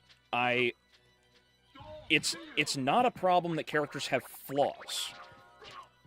Just like it's not a problem for characters like Richter to also be just a badass. There's nothing wrong with that. And it's in the same way that I wouldn't want every one of the characters to be overpowered like they were in the anime. You know, it's like that like anime issue of like the characters are like always unstoppable when it comes to the minions because the plot says so. You know, like in the first series, the Minotaur is gigantic and it's like ready to fuck up Trevor, but because Trevor like, you know, cut its Achilles tendon, it just falls over dead. And I'm like, why? This thing is supposed to be so powerful.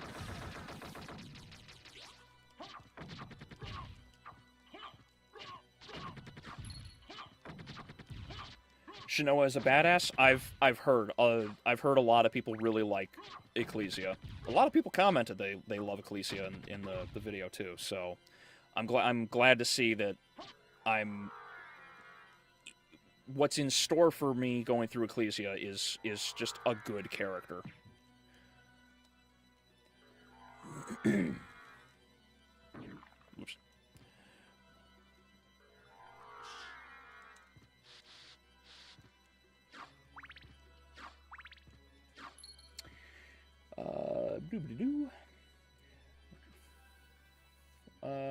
What is more dead, Marvel or Star Wars? It depends on which one has more effort being put into its corpse. I would honestly probably say proportionately it's Star Wars. I Star Wars, like, the Marvels is probably going to bomb statistically, right? But the number of people who are going to see it is still a lot. On the other hand, the number of people who watched like Ahsoka, I think they peaked out at like 1.2 million on the first episode, and then it just continued to drop. So statistically, I'd have to say Star Wars. Don't worry, Richter is only a teenager in this right now. Hopefully they won't drop the ball to go further into his adulthood. That would be, this show is, to then show his OP self. Well, okay. A lot of people have mentioned this. This is not true. Richter in In Rondo of Blood, Richter is 19 years old. In Castlevania Nocturne, Richter is 19 years old. And Richter was at the peak of his power in both settings. The only difference is that Richter in Nocturne was made to have this artificial trauma to prevent him from being able to cast Grand Cross. He's been able to do it from the beginning.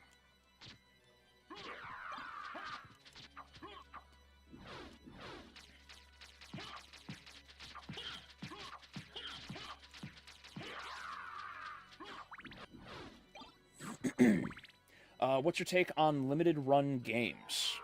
Limited run games. Is that the company that, like, fired the girl because she was based? Or are you just talking about games that have a limited run in general?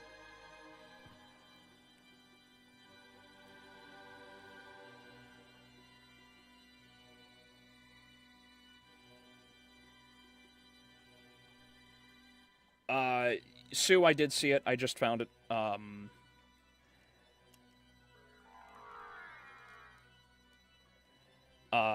I have played From Software games. I like the Dark Souls series. So far as I have played it, I've only done the first two. Shit, what was the other one?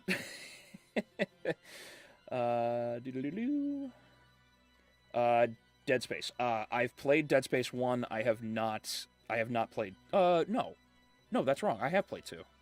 Yeah, I've played 2. I beat 2. I only played it the one time, and that was forever ago.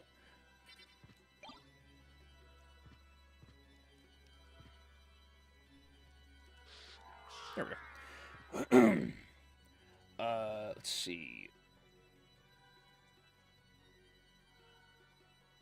Okay, yeah, Mega. Whenever you clarify that, I'll answer that for you. What are the top 5 best sequels movies better than the originals? Oh, Jesus. Oh man, I really don't know. Like, oh.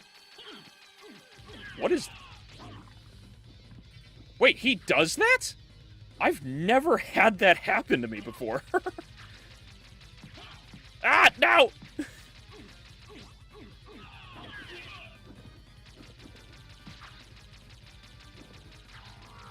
I've never actually been hit with that attack ever in my entire life. This is not the time to be throwing out your loose change, Alucard. Oh, there we go. Oh, and I'm poisoned. Thanks. What? That grabbed me? Oh, I'm gonna die. Oh no, I'm dead. Yeah, I can't get out of that. That's hilarious. I've never actually experienced that ever in my life. That's actually a first, because normally I just kill him. And I'm fighting him with the jewel sword, which is... Alright, lesson learned. Don't do that. Don't let the mummy hug me.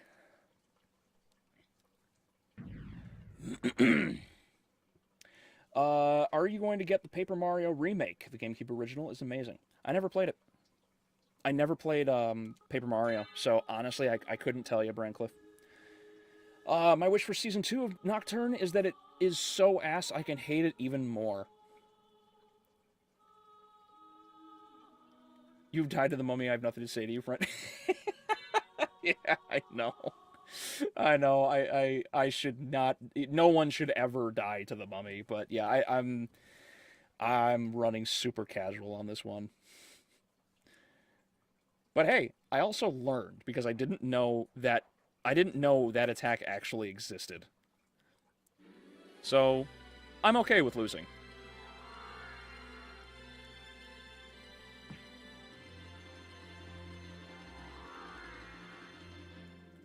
I also meant, like I said, I also mentioned this is supposed to be a super casual stream. If I wanted to, I'd have already beaten the game.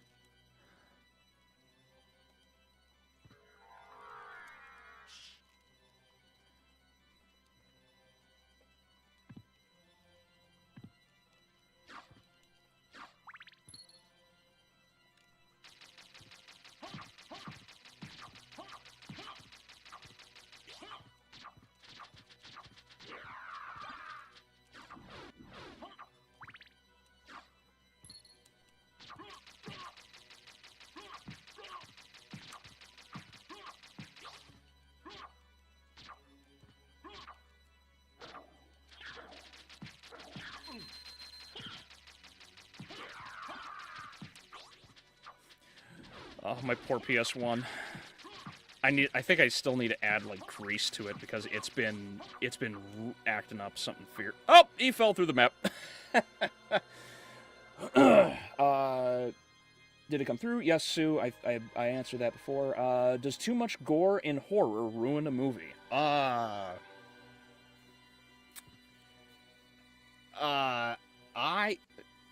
Yeah, for me it does. For me it does. It makes, if the gore makes sense within the context, that's fine.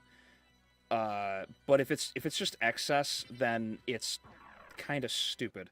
Like I don't know if you've seen the Terrifier Mega, but like the on top of it not being a very impressive movie, yeah, that kind of gore is just fucking stupid because it's just so stupid. It's just so unnecessary.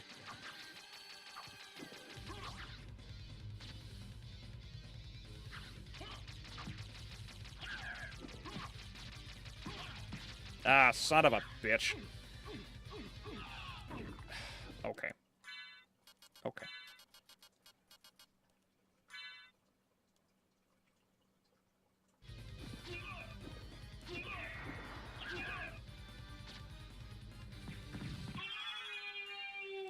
See, this is why I like going casual, because I didn't want to have to obliterate him, but I can. it's literally not a challenge. So will we be friends again?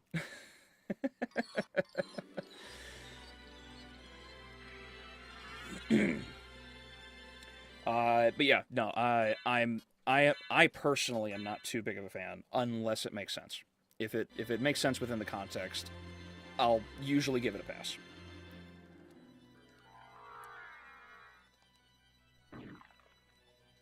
Like I have no problem with like well, I suppose to like confirm the point, what happens in the Terrifier makes sense because there's no one to save any of these people. So like when he saws the woman in half, like yeah, it makes sense. I don't know if you should show it necessarily, but I get why it happened. That limited run games. Okay, so it was the company Shadow. I don't know enough about it as a company, but my take on what happened is that it's stupid and should never have happened. She should have been allowed to continue working on the games without any problems.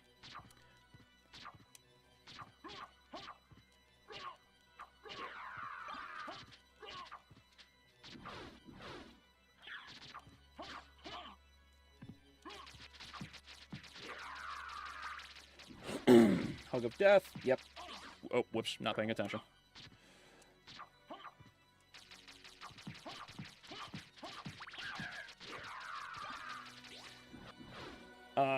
What's the best way to promote your live streams? Oh, I suppose just sharing, because I don't really know an answer otherwise. If you share it out on Twitter, on YouTube, if you can, can you? I don't know. If you can share it out on YouTube, that would be great. Otherwise, yeah, just like Twitter, just get the word out. That would be much appreciated. Thank you very much.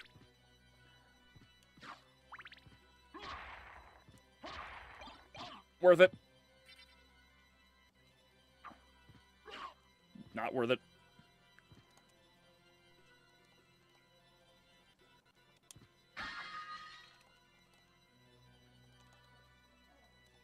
Come on. There we go.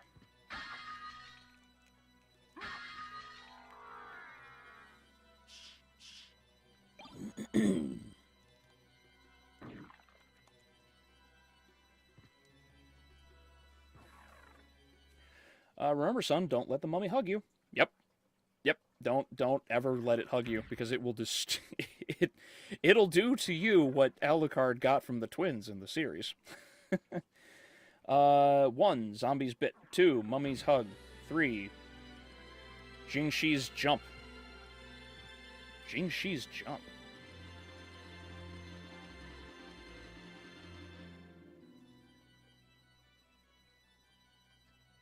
Wait, did I die to this? Did I die to something else like that? I don't remember. What movie do you like, but not the main character? Oh, that's an interesting one. A movie that I like, but a main character I hate.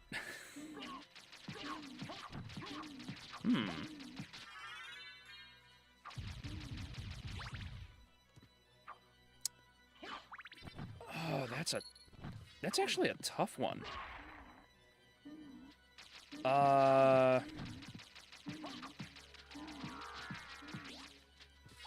Oh, no. That's stupid to me. Jurassic World. I hate, what's her nuts? Claire, that's her name. Claire is so fucking stupid. I hate Claire. Claire gets away with, like, everything when she should be dead as a doornail. All the time. Like, why they added her to the series and made her a main character as long as they have, it drives me insane. She's not good. She constantly makes the worst decisions. She's really only there to have a relationship with Owen, which is so forced at this point because they kept throwing the two of them apart nonstop, and for no good reason.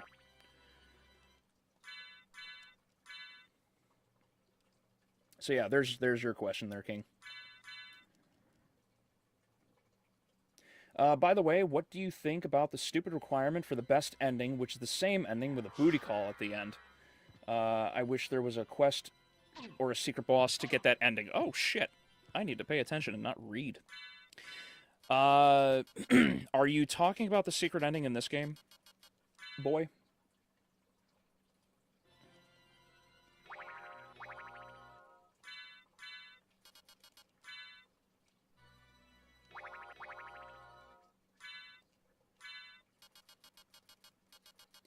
Yes. Oh, well, if you were as big a Castlevania nerd as me, you would know it's not a booty call. But yeah, I don't mind the best ending. Extra map clearance is not a problem in a lot of these, especially in these kinds of games. I think it's fine because you want to be able to experience. If you want to be able to experience it, it makes sense because you kind of have to be able to experience the rest of the game. Whoopsies.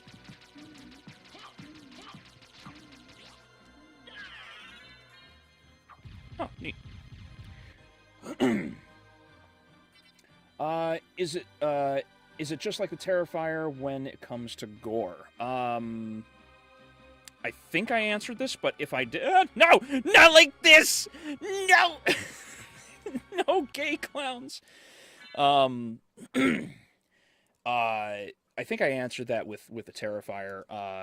As long as, if it makes sense, it's fine. I don't particularly care for the excess gore, especially in the case of that, because they showed so much of it. Like, but I don't know. Like, it's a personal taste. I really don't like excess gore. I wouldn't really say no to it if it's in the movie necessarily. Like, if it's in the movie, it's in the movie. Like, I'm not gonna fight against it. Though overall, like I said, you could do so much more with it, you know.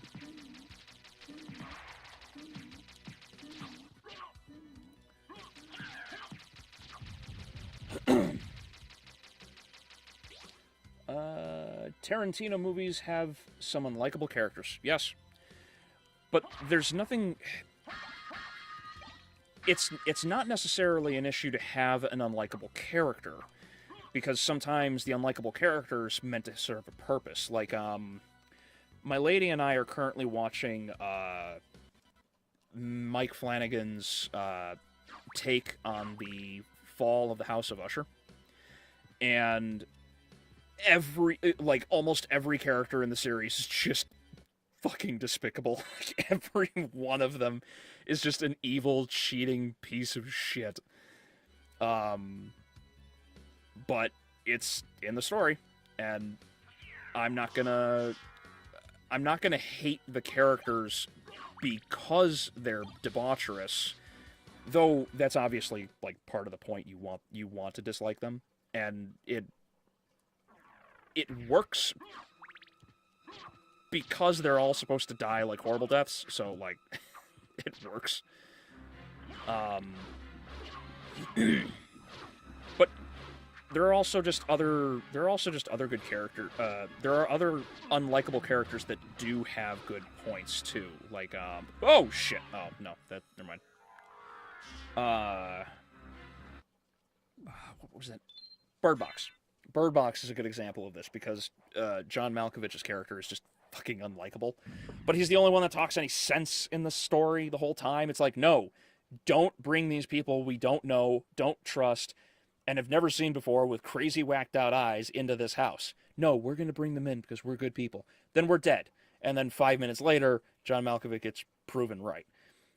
But he's also a dick, you know?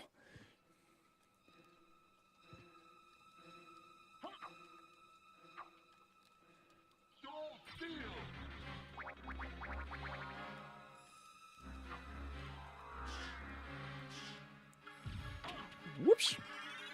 Well, bright side, that happened.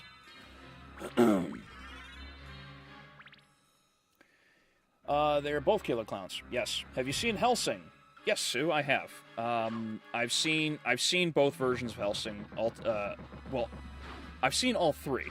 I've seen the original, I've seen Ultimate, and I greatly love the remake, or the abridged by TFS. It's so fucking good.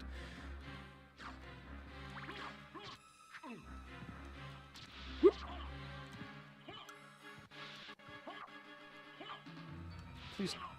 Please die. Stop avoiding me. Thank you, Pennywise. Even Harmony of Dissonance did the same thing. You need to decorate a room just to get the best ending. Really? Decorate a room? I don't remember that. I don't remember that in Harmony. Because I know that you need... Because you need to get... well, you need to equip both of the bracelets. You need to equip Maxim and... oh, Lord, I can't remember her name.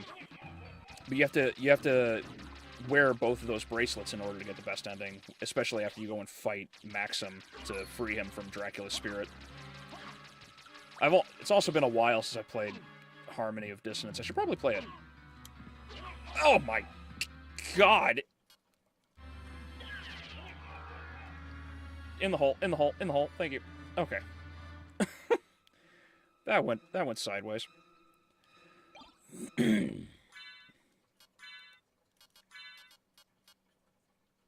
Oh, no, I need the defense. What is better, the original Pennywise or the newer one and Chapter 2?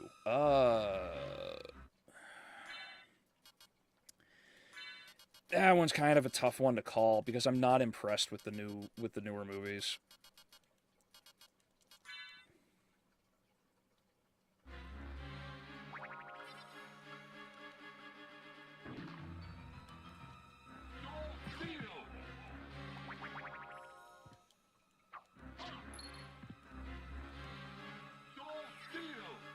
Oh, you're kidding. He's out of range? That's bullshit.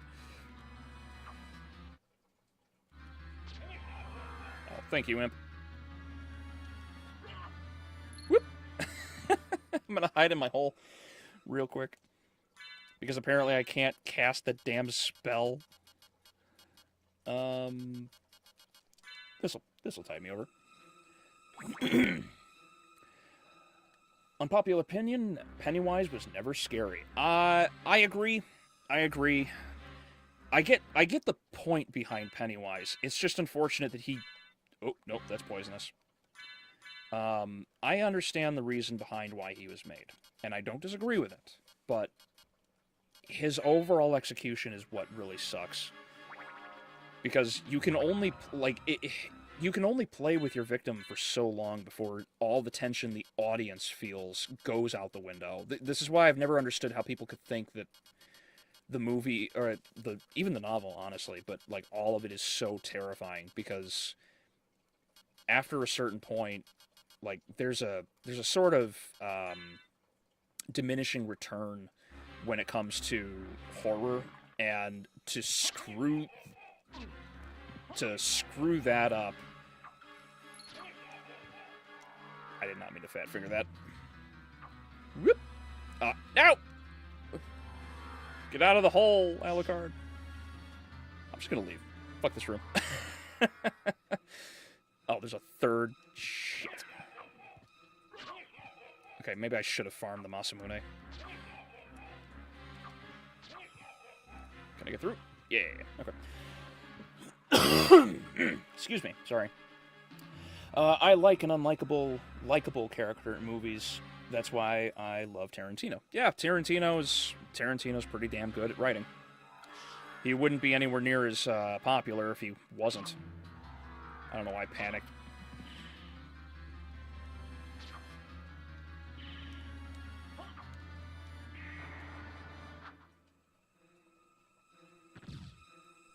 It doesn't do jack shit. There we go.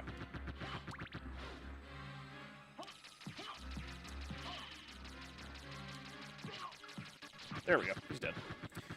Fuck. Oh, that's unfortunate.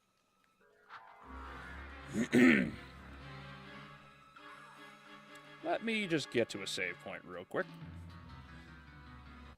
There we go. With Alucard, do you... which Alucard do you prefer, Hellsing or Castlevania? I prefer Castlevania. I prefer Castlevania. The Alucard... I like the sort of redemption that Alucard goes through in Hellsing. It's really nice. Especially, like, considering so many people like, younger men especially, tend to feel like monsters, especially in today's society. So for him to be, like, for him to, like, go through that little sort of redemption arc... Oh, shit. Okay. For him to go through that sort of redemption arc, and then,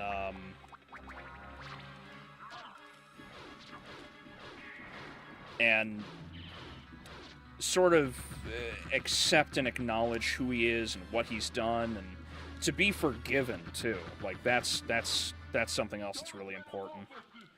Not many people go through that. Can I stop getting killed? That'd be great. Unless I'm misremembering. It's been a while since I've seen it, but I'm pretty sure I'm accurate on that. There is a secret ending in Harmony of Dissonance, and you need to decorate the empty room that you find in the castle to get that ending. Oh. Maybe I didn't get the best ending. Alright, well, yeah. Next time I get around to Harmony of Dissonance, I will have to get into it. Space clown that shapeshifts into your mild fears is the most terrifying thing on the planet, said no one ever. I mean, like, if Pennywise was real, I'm sure every one of us would be singing a very different tune, but knowing that his weakness is not giving a shit, which coincidentally means that he's just as useless as 99% of all of the woke activists that exist out there, yeah.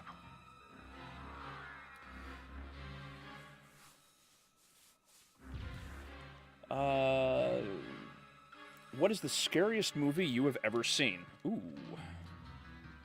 Huh. Scariest I have ever seen.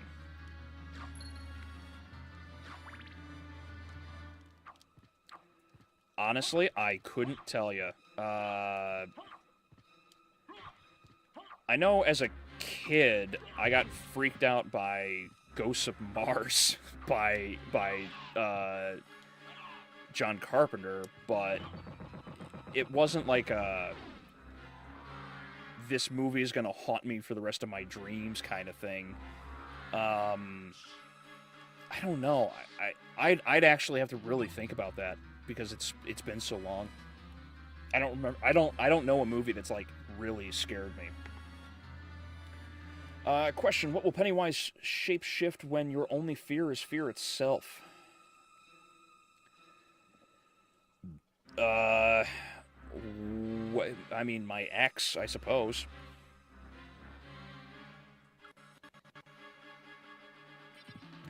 Do you know how the recovery of the kingdom has been? The video end slate has just been 1/10 for a while.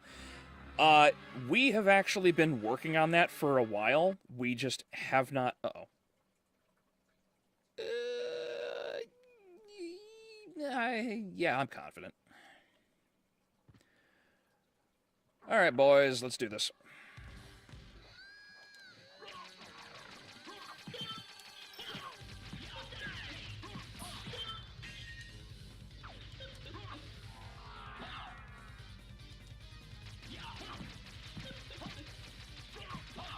Fucking Trevor. Yeah, we know it's been really uninteresting for a while, and I haven't been happy about it myself.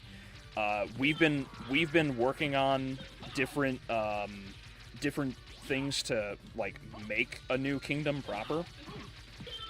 We just haven't gotten around to everything being complete because it obviously takes a while to get anything made, especially with this pixel art. But we are working on it, have no fear. And it will come out eventually. We're gonna start moving through like different regions, I think. Probably something like a desert, a town, yada yada yada. I'm actually like in the middle of building a map in the ogre battle style, so that I can like use more of the assets. And it's even just edging everything has taken a lot longer than I thought it was going to, because it's just there's so much that goes into it.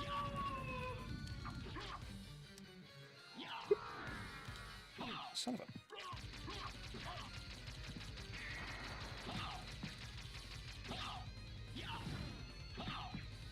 Oh shit. Oh, he... Okay.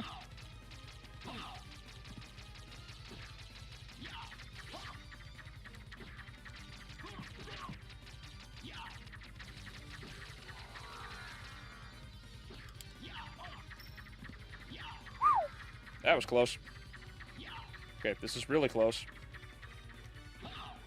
I, like, actually need you to leave me alone right now, Trevor. Ah, damn it, I was too close. I was too close when I turned it off. Oh, well.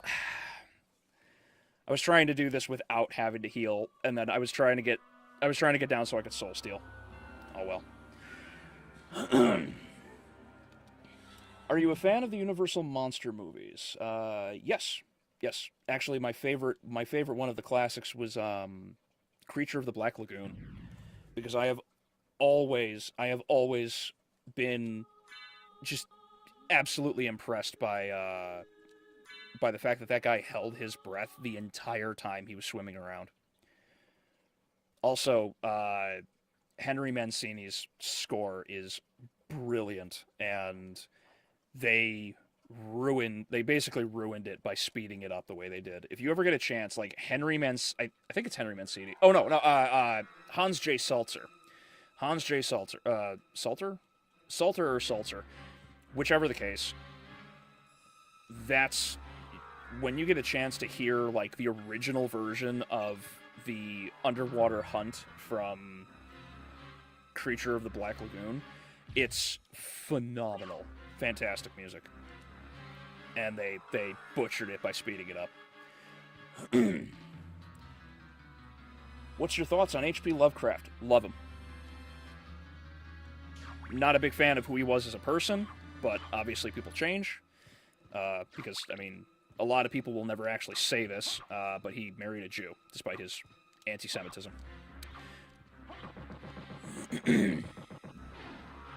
Also, his stories are absolutely fantastic. Out of all the horror, Scary Movie 3 was the most terrifying movie I've ever seen. I was crying with how hard I laughed at the dude cocking the shotgun shell out of the when the guy cocked the shotgun shell out of the fucking shovel, I was crying in the theater. I laughed so hard at that.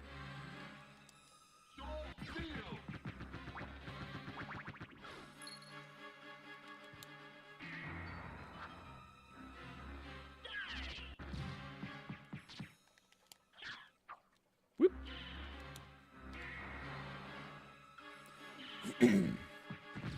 Of all the horror villains, Chucky is probably the most boring. Chucky is the stupidest fucking doll. Like, I have never understood. If you were terrified of dolls as a kid, I get it. I actually do. But if you are a fucking adult, get up, punt the bitch, and mock him. Like, I never understood how people are actually, like, afeared of Chucky. Chucky should be mocked in every possible way.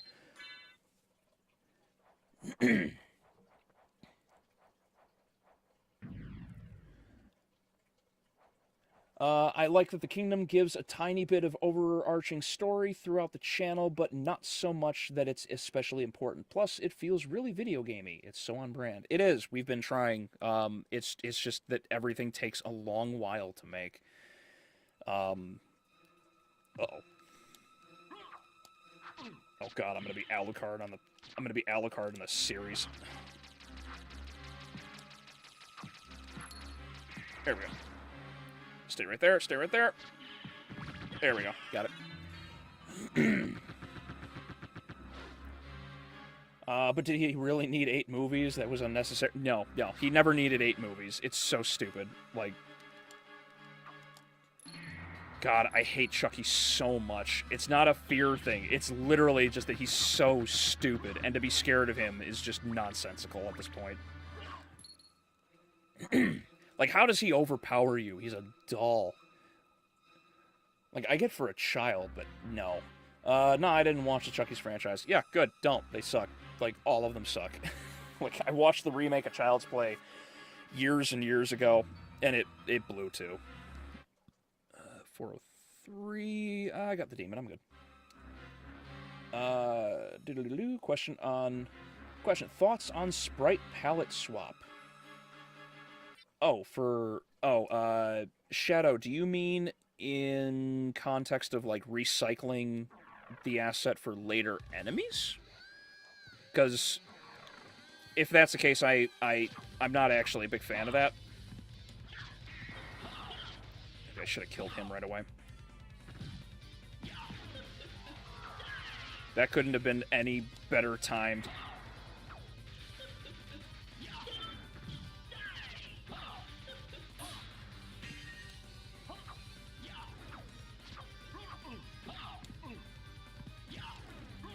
Oh, you can't? Okay. Okay, I'm learning a whole lot about this fight right now.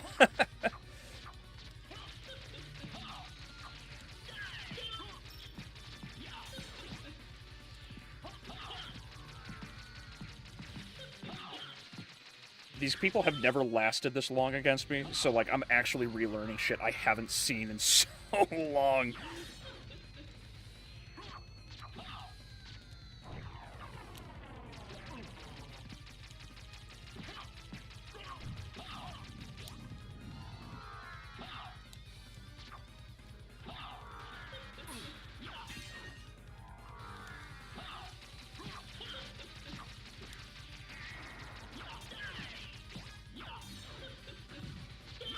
Uno momento, everyone.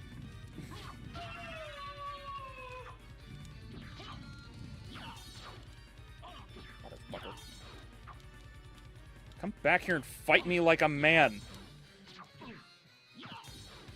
Okay, I'm actually sorry.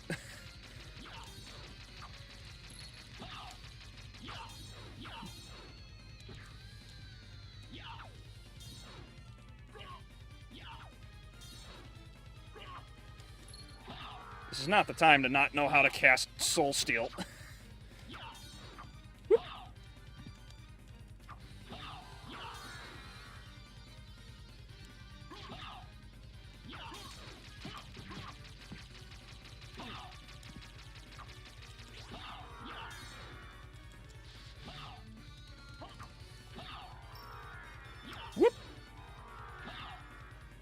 No crosses?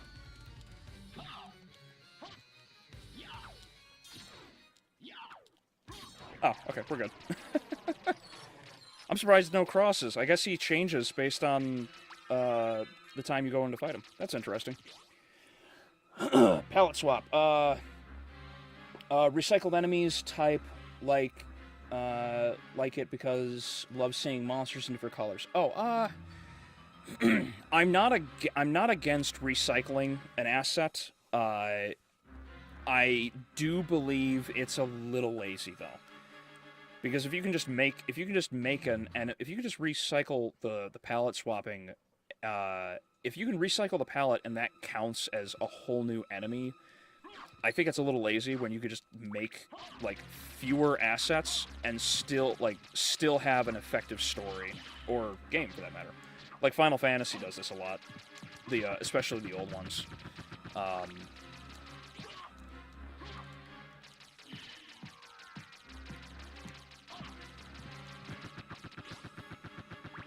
Yeah, I'm not against it. But I do think that it would be better to see more effort put into something. There is also Annabelle. It's more eerie and suspenseful. Yeah, but Annabelle also relies on like other things, more jump scares, more environmental. Unlike fucking Chucky, which is like Chucky is like the sole problem. So as soon as you find Chucky, you just basically beat his ass. Whereas Annabelle, like you can't deal with Annabelle because Annabelle has like demons and ghosts and other apparitions and shit to deal with you in turn, which is where the problem becomes. Who is your HP monster and your favorite Lovecraft-inspired media? Mine is Nyarlathotep and Bloodborne. Oh, inspired media. Okay,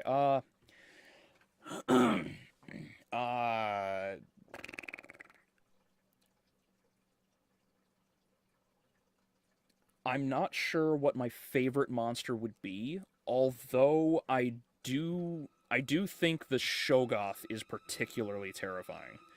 This nameless entity that can just kind of like do all kinds of things is pretty like, and it's pretty terrifying on top of being incredibly strong. Because my favorite of the stories is at the Mountains of Madness. And because of that, ultimately, I would say The Thing. Because The Thing is just an amazing movie. The original, not the remake. The remake sucks. I can't believe the producers were just like, yeah, let's ruin the movie with CGI. Why not?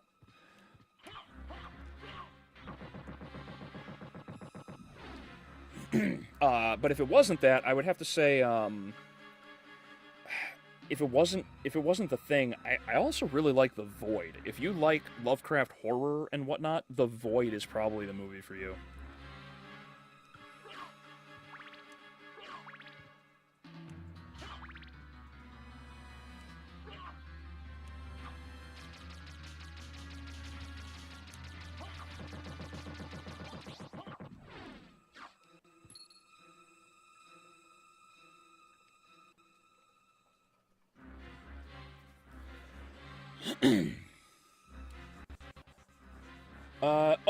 Mega, you had to leave. I'm sorry. Well, maybe next time I'll get to say goodbye. Uh-oh.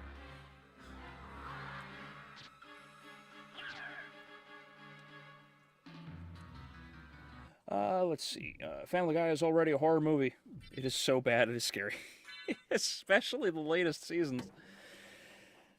I've always greatly enjoyed Family Guy. It's so unfortunate that the newer seasons just really they became so desperate for jokes and they just pushed so hard into the political direction, especially that stupid Trump episode. They really blew it. Whoops.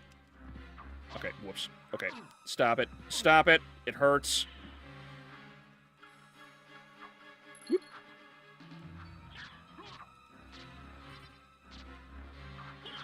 Come on.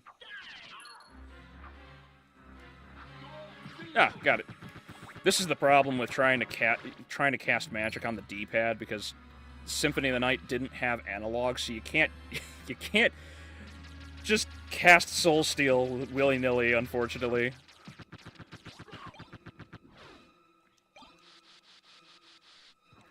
Family Guy is already a horror... whoops, already read that one. Recycled enemy types, yes, as we already mentioned.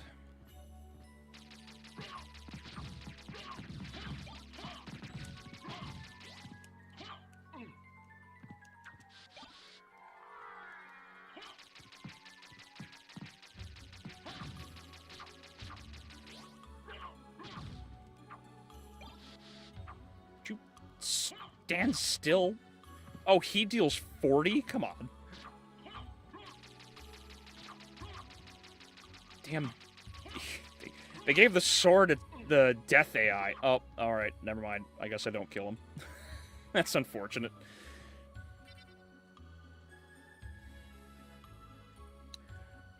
No horror movie is better than The Silence of the Lambs. It's a good movie. Very good movie. There's no question about that.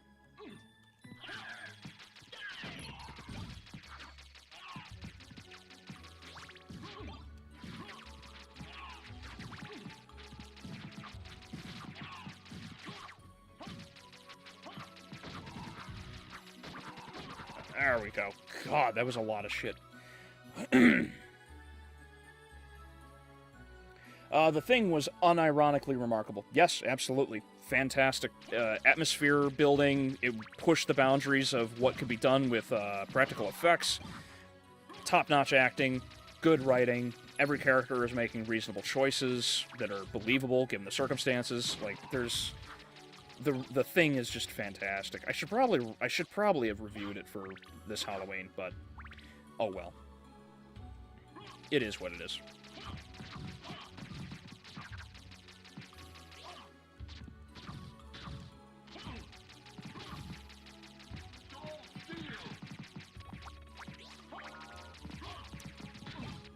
God in heaven, please. Wait, did he run away? Oh, okay. Fucker. Son of a...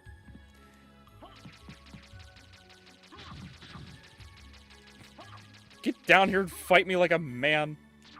Got it, finally.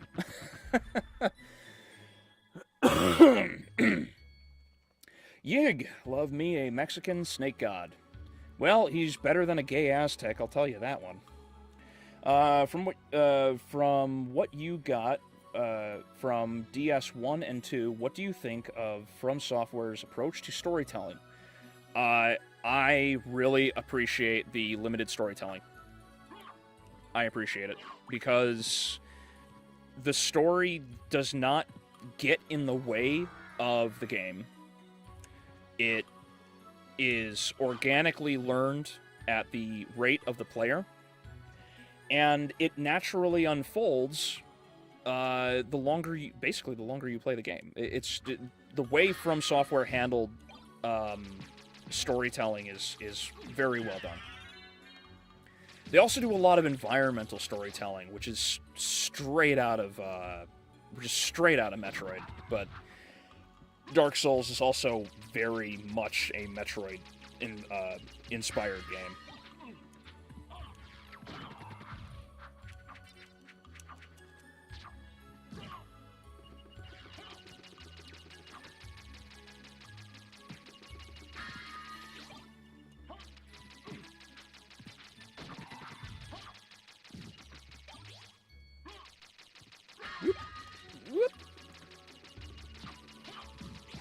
Oh, God.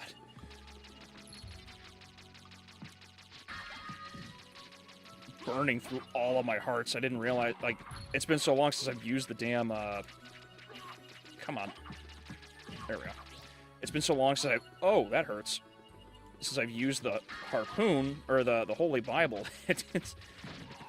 It's been so long, I don't remember, like, needing all of these things. Whoop. Stop shooting me, you bitch. Okay. Do you do you feel bad for the Halloween franchise? It ended on a whimper. Poor Michael Myers. He's a joke now. I I don't particularly care for the Halloween franchise. It was never really my thing. Um, but my lady hates, absolutely hates what happened to the franchise because she's a Michael Myers fan, and she hated it. She hated like everything about it. I saw the first two of the movies, and that was enough for me. And then she went to go see like the third one with her friend, and she's like, never again. Especially since they just kind of like stuffed him in a fucking what was it? It wasn't a trash compactor. What was it? It was uh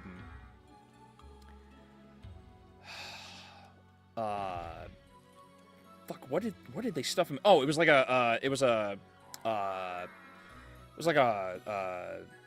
no, yeah, no, wasn't it a garbage compactor or something? It was like a car crusher. Well, yeah, car crusher. I think that was it.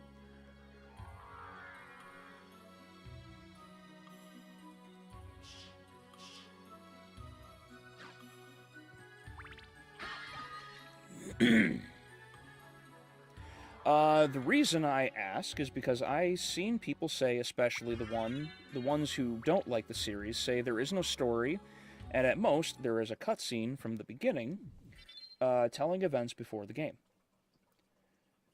Uh,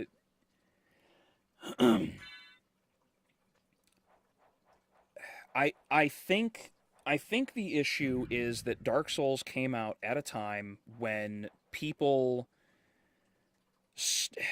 had already started to sort of devolve into everything needs to be done by like everything has to be presented to you on a silver platter, right? Like we saw that with game especially with games like Cuphead because Cuphead there was that journalist who literally could not figure out how to jump, right? Like the dude couldn't figure out how to jump and then air dash across in order to get past the opening area. It's unfortunate because it was like that should never have been the case. And Dark Souls does not tell the story right away. That cinematic in the opening sets up the world fine.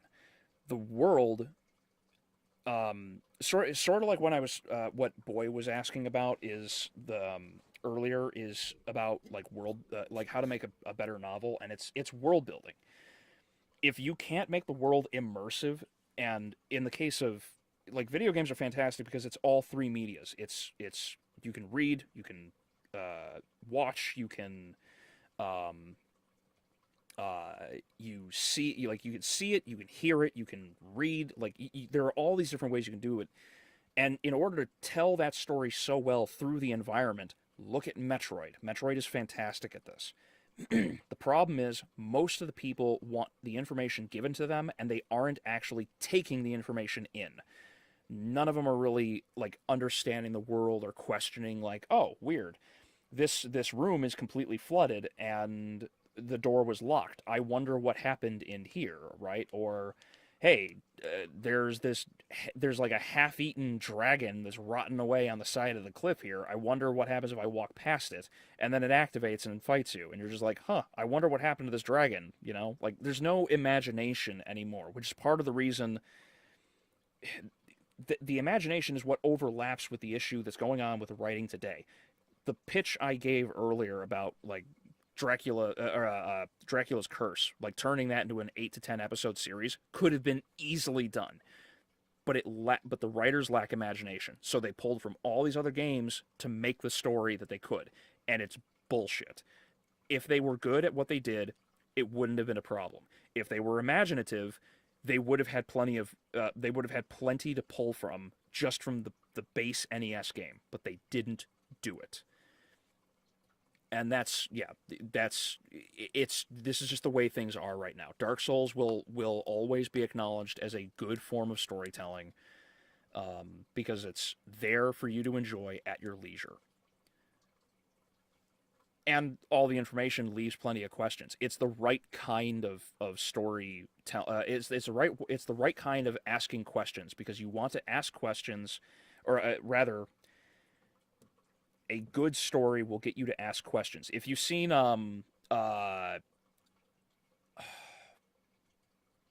Death, and Robots, the episode with Greta, the spider chick. If you see that episode's fantastic.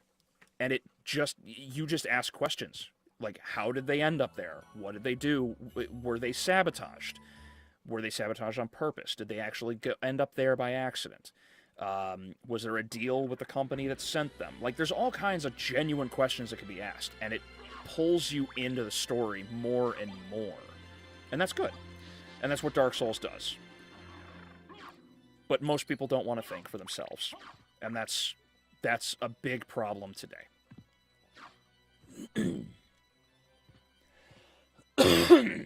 Michael, Freddy, or Jason? I'm on Team Jason. I have always been a Freddy fan. I've always been a Freddy fan. Not that I don't mind, like I said, I don't mind the others. But I've always been a Freddy fan because Freddy is way scarier, just in general, because you literally can't escape him.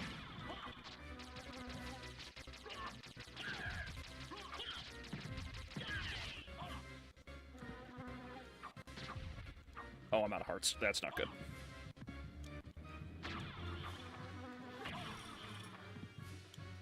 Stop hitting me!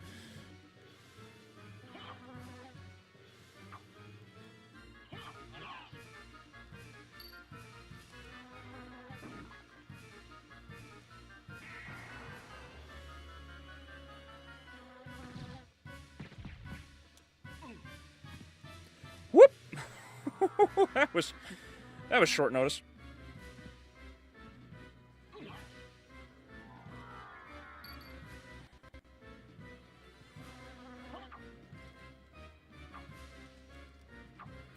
I'm going to cast this fucking spell one way or another. There we go. Oh, he's not dead. Shit. I thought that would have been enough.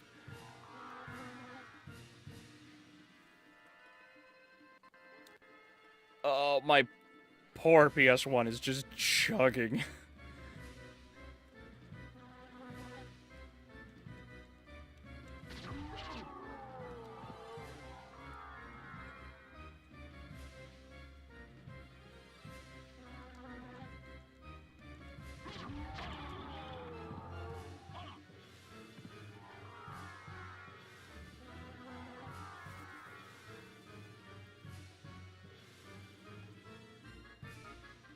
It's not the time to...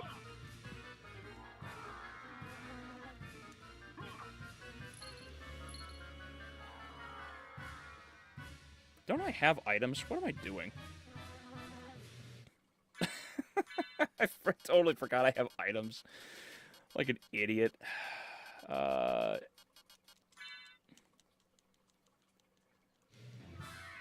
we go. I'm not worried about the heart refresh.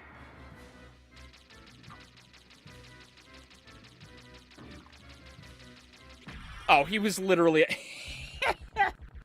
Oh, that was a waste of a heart refresh.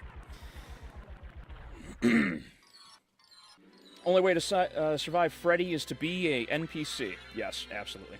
Are we supposed to listen to journalists? Wow. No, God, no. Despair, never. We really... The only time you should listen to a journalist is when they are willing to admit they're wrong.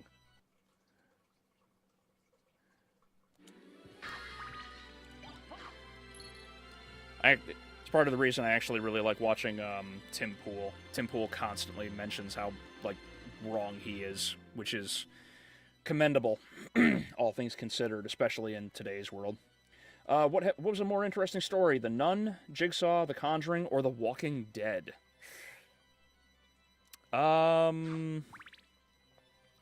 Interesting story.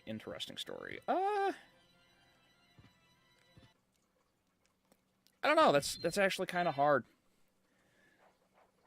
I don't know. I think the one that I liked the most interesting to me was probably The Walking Dead for about a season. Like The Walking Dead went downhill so quickly. The rest of them, I don't know. The rest of them, I'm not too impressed with. The Nun, I've never really cared for. Oh.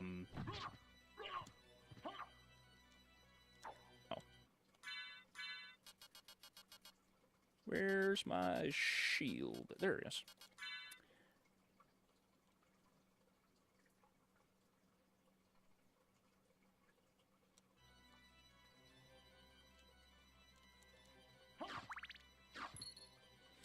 I also can't stand games that have that have too much hand holding. For example, as much as I like the Dead Space 1, they're forced tutorials, and they force tutorials, and they tell you to go for the limbs 5 times, and that gets annoying.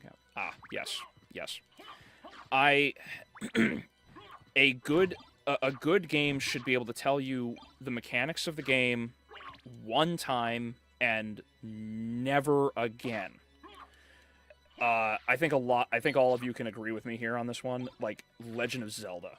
Legend of Zelda has some of the stupidest shit where like, hey, look, did you know that you picked up a rupee? This is a blue rupee. It's worth 5 rupees. And then you load up the game and it happens again and again and again. It's just so annoying. I hate that. I hate that in gaming. Agreed.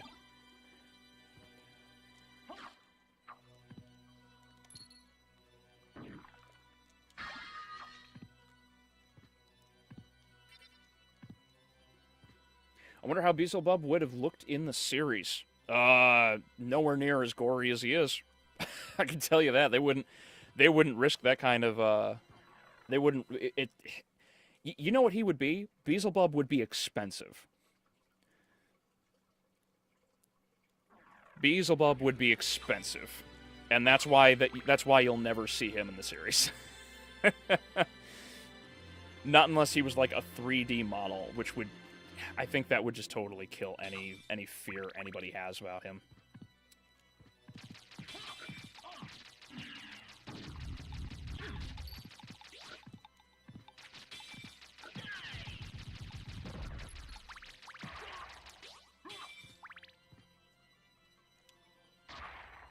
Whoop.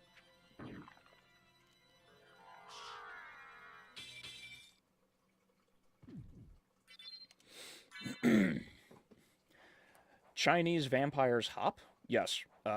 Jing Shi. Right? Jing Shi?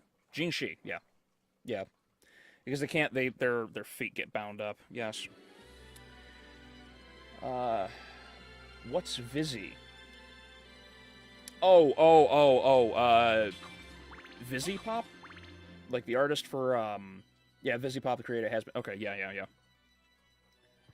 Honestly, I'm not too impressed with, I'm not impressed with, the Hotel series, not the Hotel series, the, Hell of a Boss.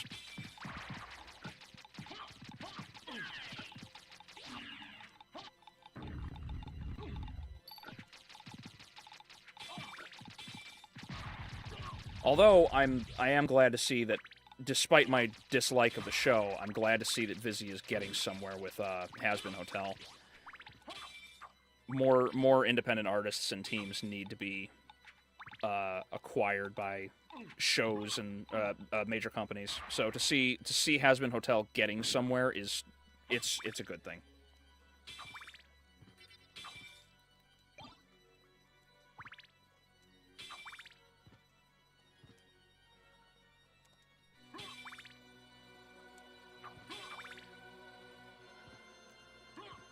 Is hardcore? Yes, yeah, absolutely. Absolutely. But that's why you'll never see him in the series. Not that they were really going to ever get to that point, considering they've already blown the chance of having him in the series, thanks to Symphony basically being ruined at this point because Alucard's back, and there's no Dracula. There's no Dracula. It's like, we're not going to get another Castlevania series like after this one. They're going to make, if they don't make a whole new original vampire again. Oh, shit.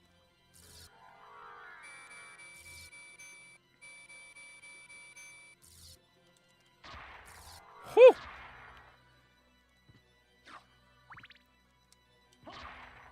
Hate these Nova skeletons.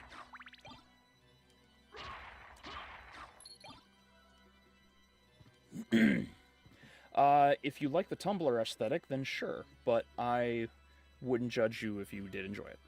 I think that's fair. I do think the art style is a bit overrated because it's incredibly simple.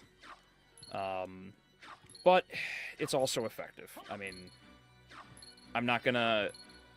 I don't really care so much for the art style. It's for me personally, it's the story, to butt into that conversation. Whoops.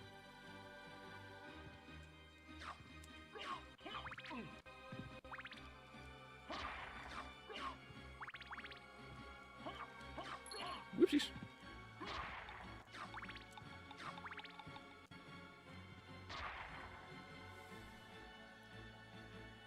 If you could rank every character in the FNAF in FNAF, who would be at the bottom and who would be at the top? I don't know enough about the lore. I don't know enough about the lore to be able to give an answer like that.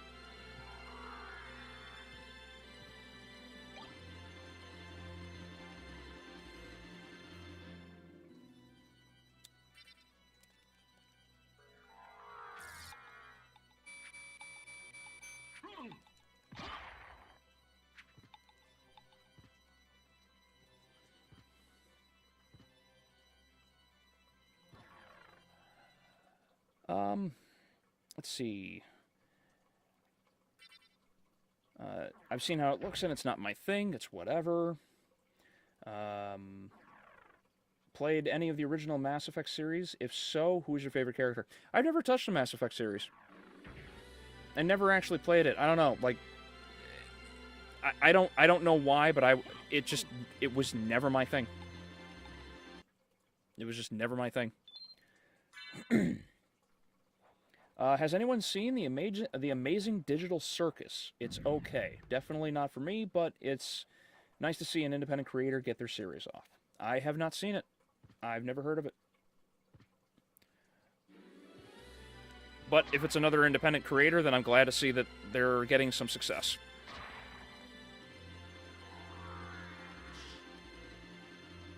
We need more independent artists. There also just needs to be more support of... There needs to be less support of the major studios and more support of the independents, because the independents are at least trying. You know? It's like, I might not care at all for Hell of a Boss, even though at this point I'm dedicated to finishing it whenever that next episode comes out.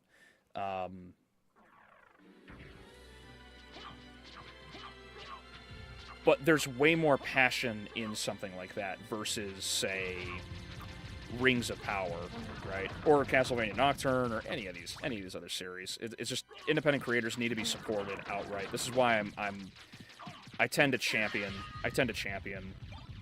any independent causes at this point. It's part of the reason I'm so excited to see, like, Ghost of the Badland by Razor Fist, and I'm very happy to see that Isom by Eric July got its second campaign took off like a bat out of hell, so I'm glad to see that happening too.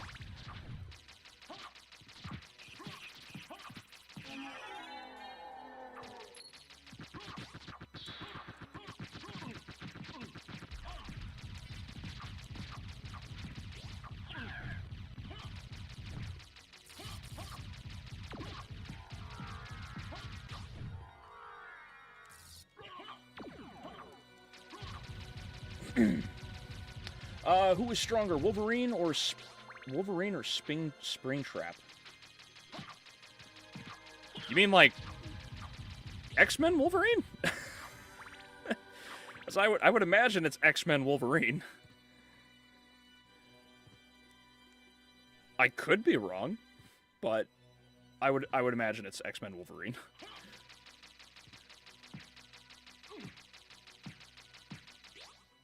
No, Alucard.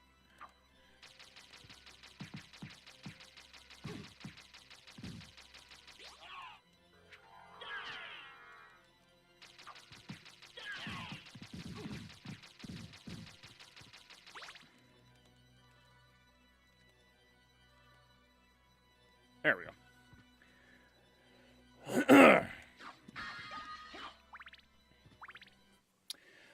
Let's see here.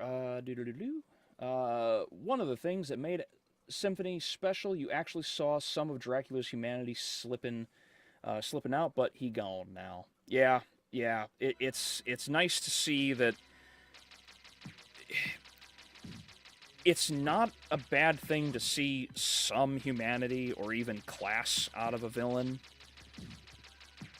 Like, I champion, like, one-note villains. Like, I'm totally fine with these. Because I think that too many people are caught up on the overcomplication of needing...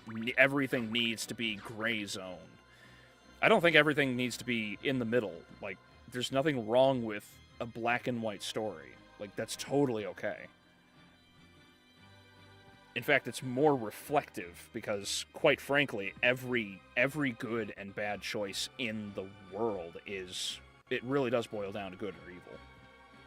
And I think it's just lost on a lot of people because they're constantly told, no, it has to be this or it has to be that. And I think that's incorrect.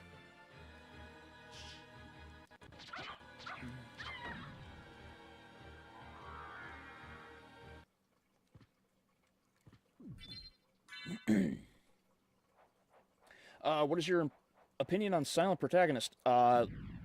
Nothing wrong with them at all. They're good. Like, most heroes have been silent protagonists for many years. Silent protagonists were never a problem. Because your silent protagonists, like, their actions are what determine who they are, and you know, that's something a lot of people really, like, take for granted. Because you'll have a character like, say, Samus from Metroid. It's like, Samus does not care about, like, expressing her emotions because, oh no, fucking Ridley's back. No, she's just like, oh, great, he's back. Got time to kick his ass again. You know? And no, we don't talk about Other M. Other M didn't happen. The best way to understand FNAF is to watch Game Theory's video series on it, but be warned, there's a lot of redos on the time. I know. My lady and I have been watching the playlist. The reason I didn't give an answer is because I know that there's so many more characters to come, and because the timeline has been screwed with so many times, it's difficult to judge anything because it's not finalized. At least not from MatPat's perspective. I'm currently on, like, it's like the final theory episode, so I'm like halfway through the playlist.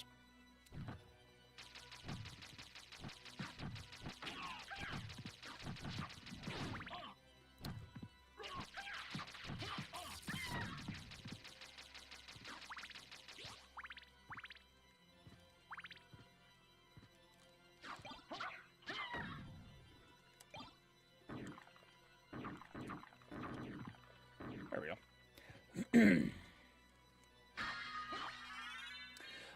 And by the time Sister Location came out, everything changed for the worse, in my opinion. Really, I heard people were actually kind of happy with Sister Location. I mean, if that's not the case, then that's just not the case, obviously, because, like, I barely played it. Sister Location is when I basically started to tap out on that series. I was like, I'm done. It's just the same thing over and over. Not that I really played the rest of it. Like, I played them. I never beat them. Not like it really mattered, to be fair.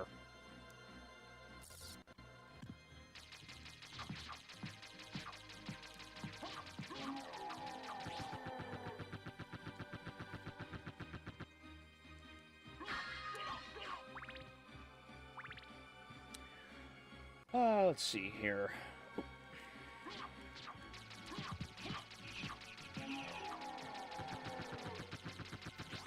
Yep, and here it made perfect sense since it's a father and son moment. Yes, yes. You wouldn't get this kind of a connection between, like, Dracula and Alucard, because with the Belmonts, they're just like, fuck you, who cares? And that's not wrong, right? Like, unfortunately, the Belmonts wouldn't really care. It's not unfortunate. It's just the reality of the situation. But with Alucard, it makes sense. That's part of the reason why everyone really likes the final fight between Alucard and Dracula in the series, because Alucard, like, Dracula realizing, like, oh shit, I'm killing our son, right? Like, when it finally clicks through his head, it's just like, oh, you know? That's why that scene works as well as it does.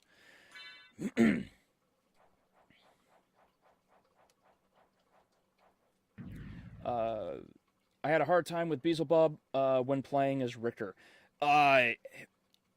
Richter is tedious, but you can do it. You basically just do you do the down up, right? You do that. You just repeat this ability, and you just do one whip and you hold it out, and then you just jump down. You just drop down and just basically repeat that.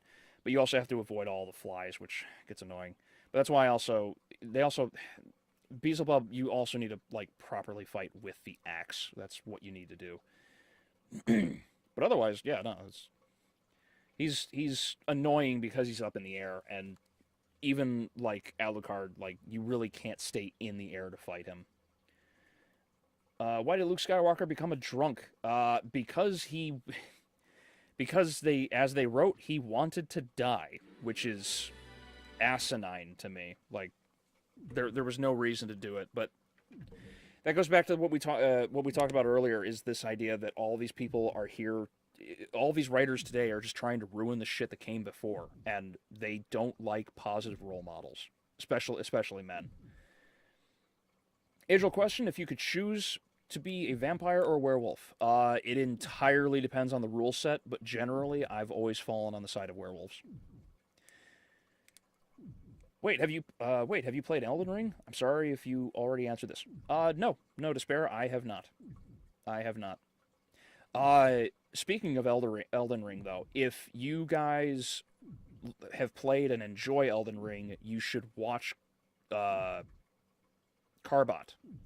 Animations. They make fantastically hilarious cartoons about Elden Ring. I've never played the game, and I still understand the information that comes through. They're so funny. The first episode will have you laughing your ass off, Despair, if you haven't seen it. It's so good. Werewolf, because you can become human again when it's light out. Yes, absolutely. The best part about FNAF 1 to Sister Location games is you can kind of modify the game files to skip nights or get infinite money for FNAF World. Oh, interesting. I didn't know. All right. Well, I went half an hour over because I streamed for half an hour without anybody knowing, because I'm an idiot. So this is where I'm going to call it here, everybody. So thank you very much for coming. Grand, thank you very much for the $10 super chat. That was very thankful, very, very welcome, and very thankful for it. Thank you. Question, Despair, Sue, Shadow, all of you, thank you all very much for coming out. This has been fun. And I'm gonna see about trying to make this a weekly thing, though I cannot guarantee it, just because of work and whatnot. So I'll see about trying to make this weekly. If I can, great. Of course, I'll make sure to post it prior so you all know. But yeah, anytime you guys have questions or anything else, just comment or hit me up. Join the chat. I will gladly talk and give answers and whatnot. I hope everyone has had a good time. Thank you all very much for coming out. Like I said, Despair, you'll love Carbot. Enjoy. And for the rest of you, have a good night, have a good weekend, and have a happy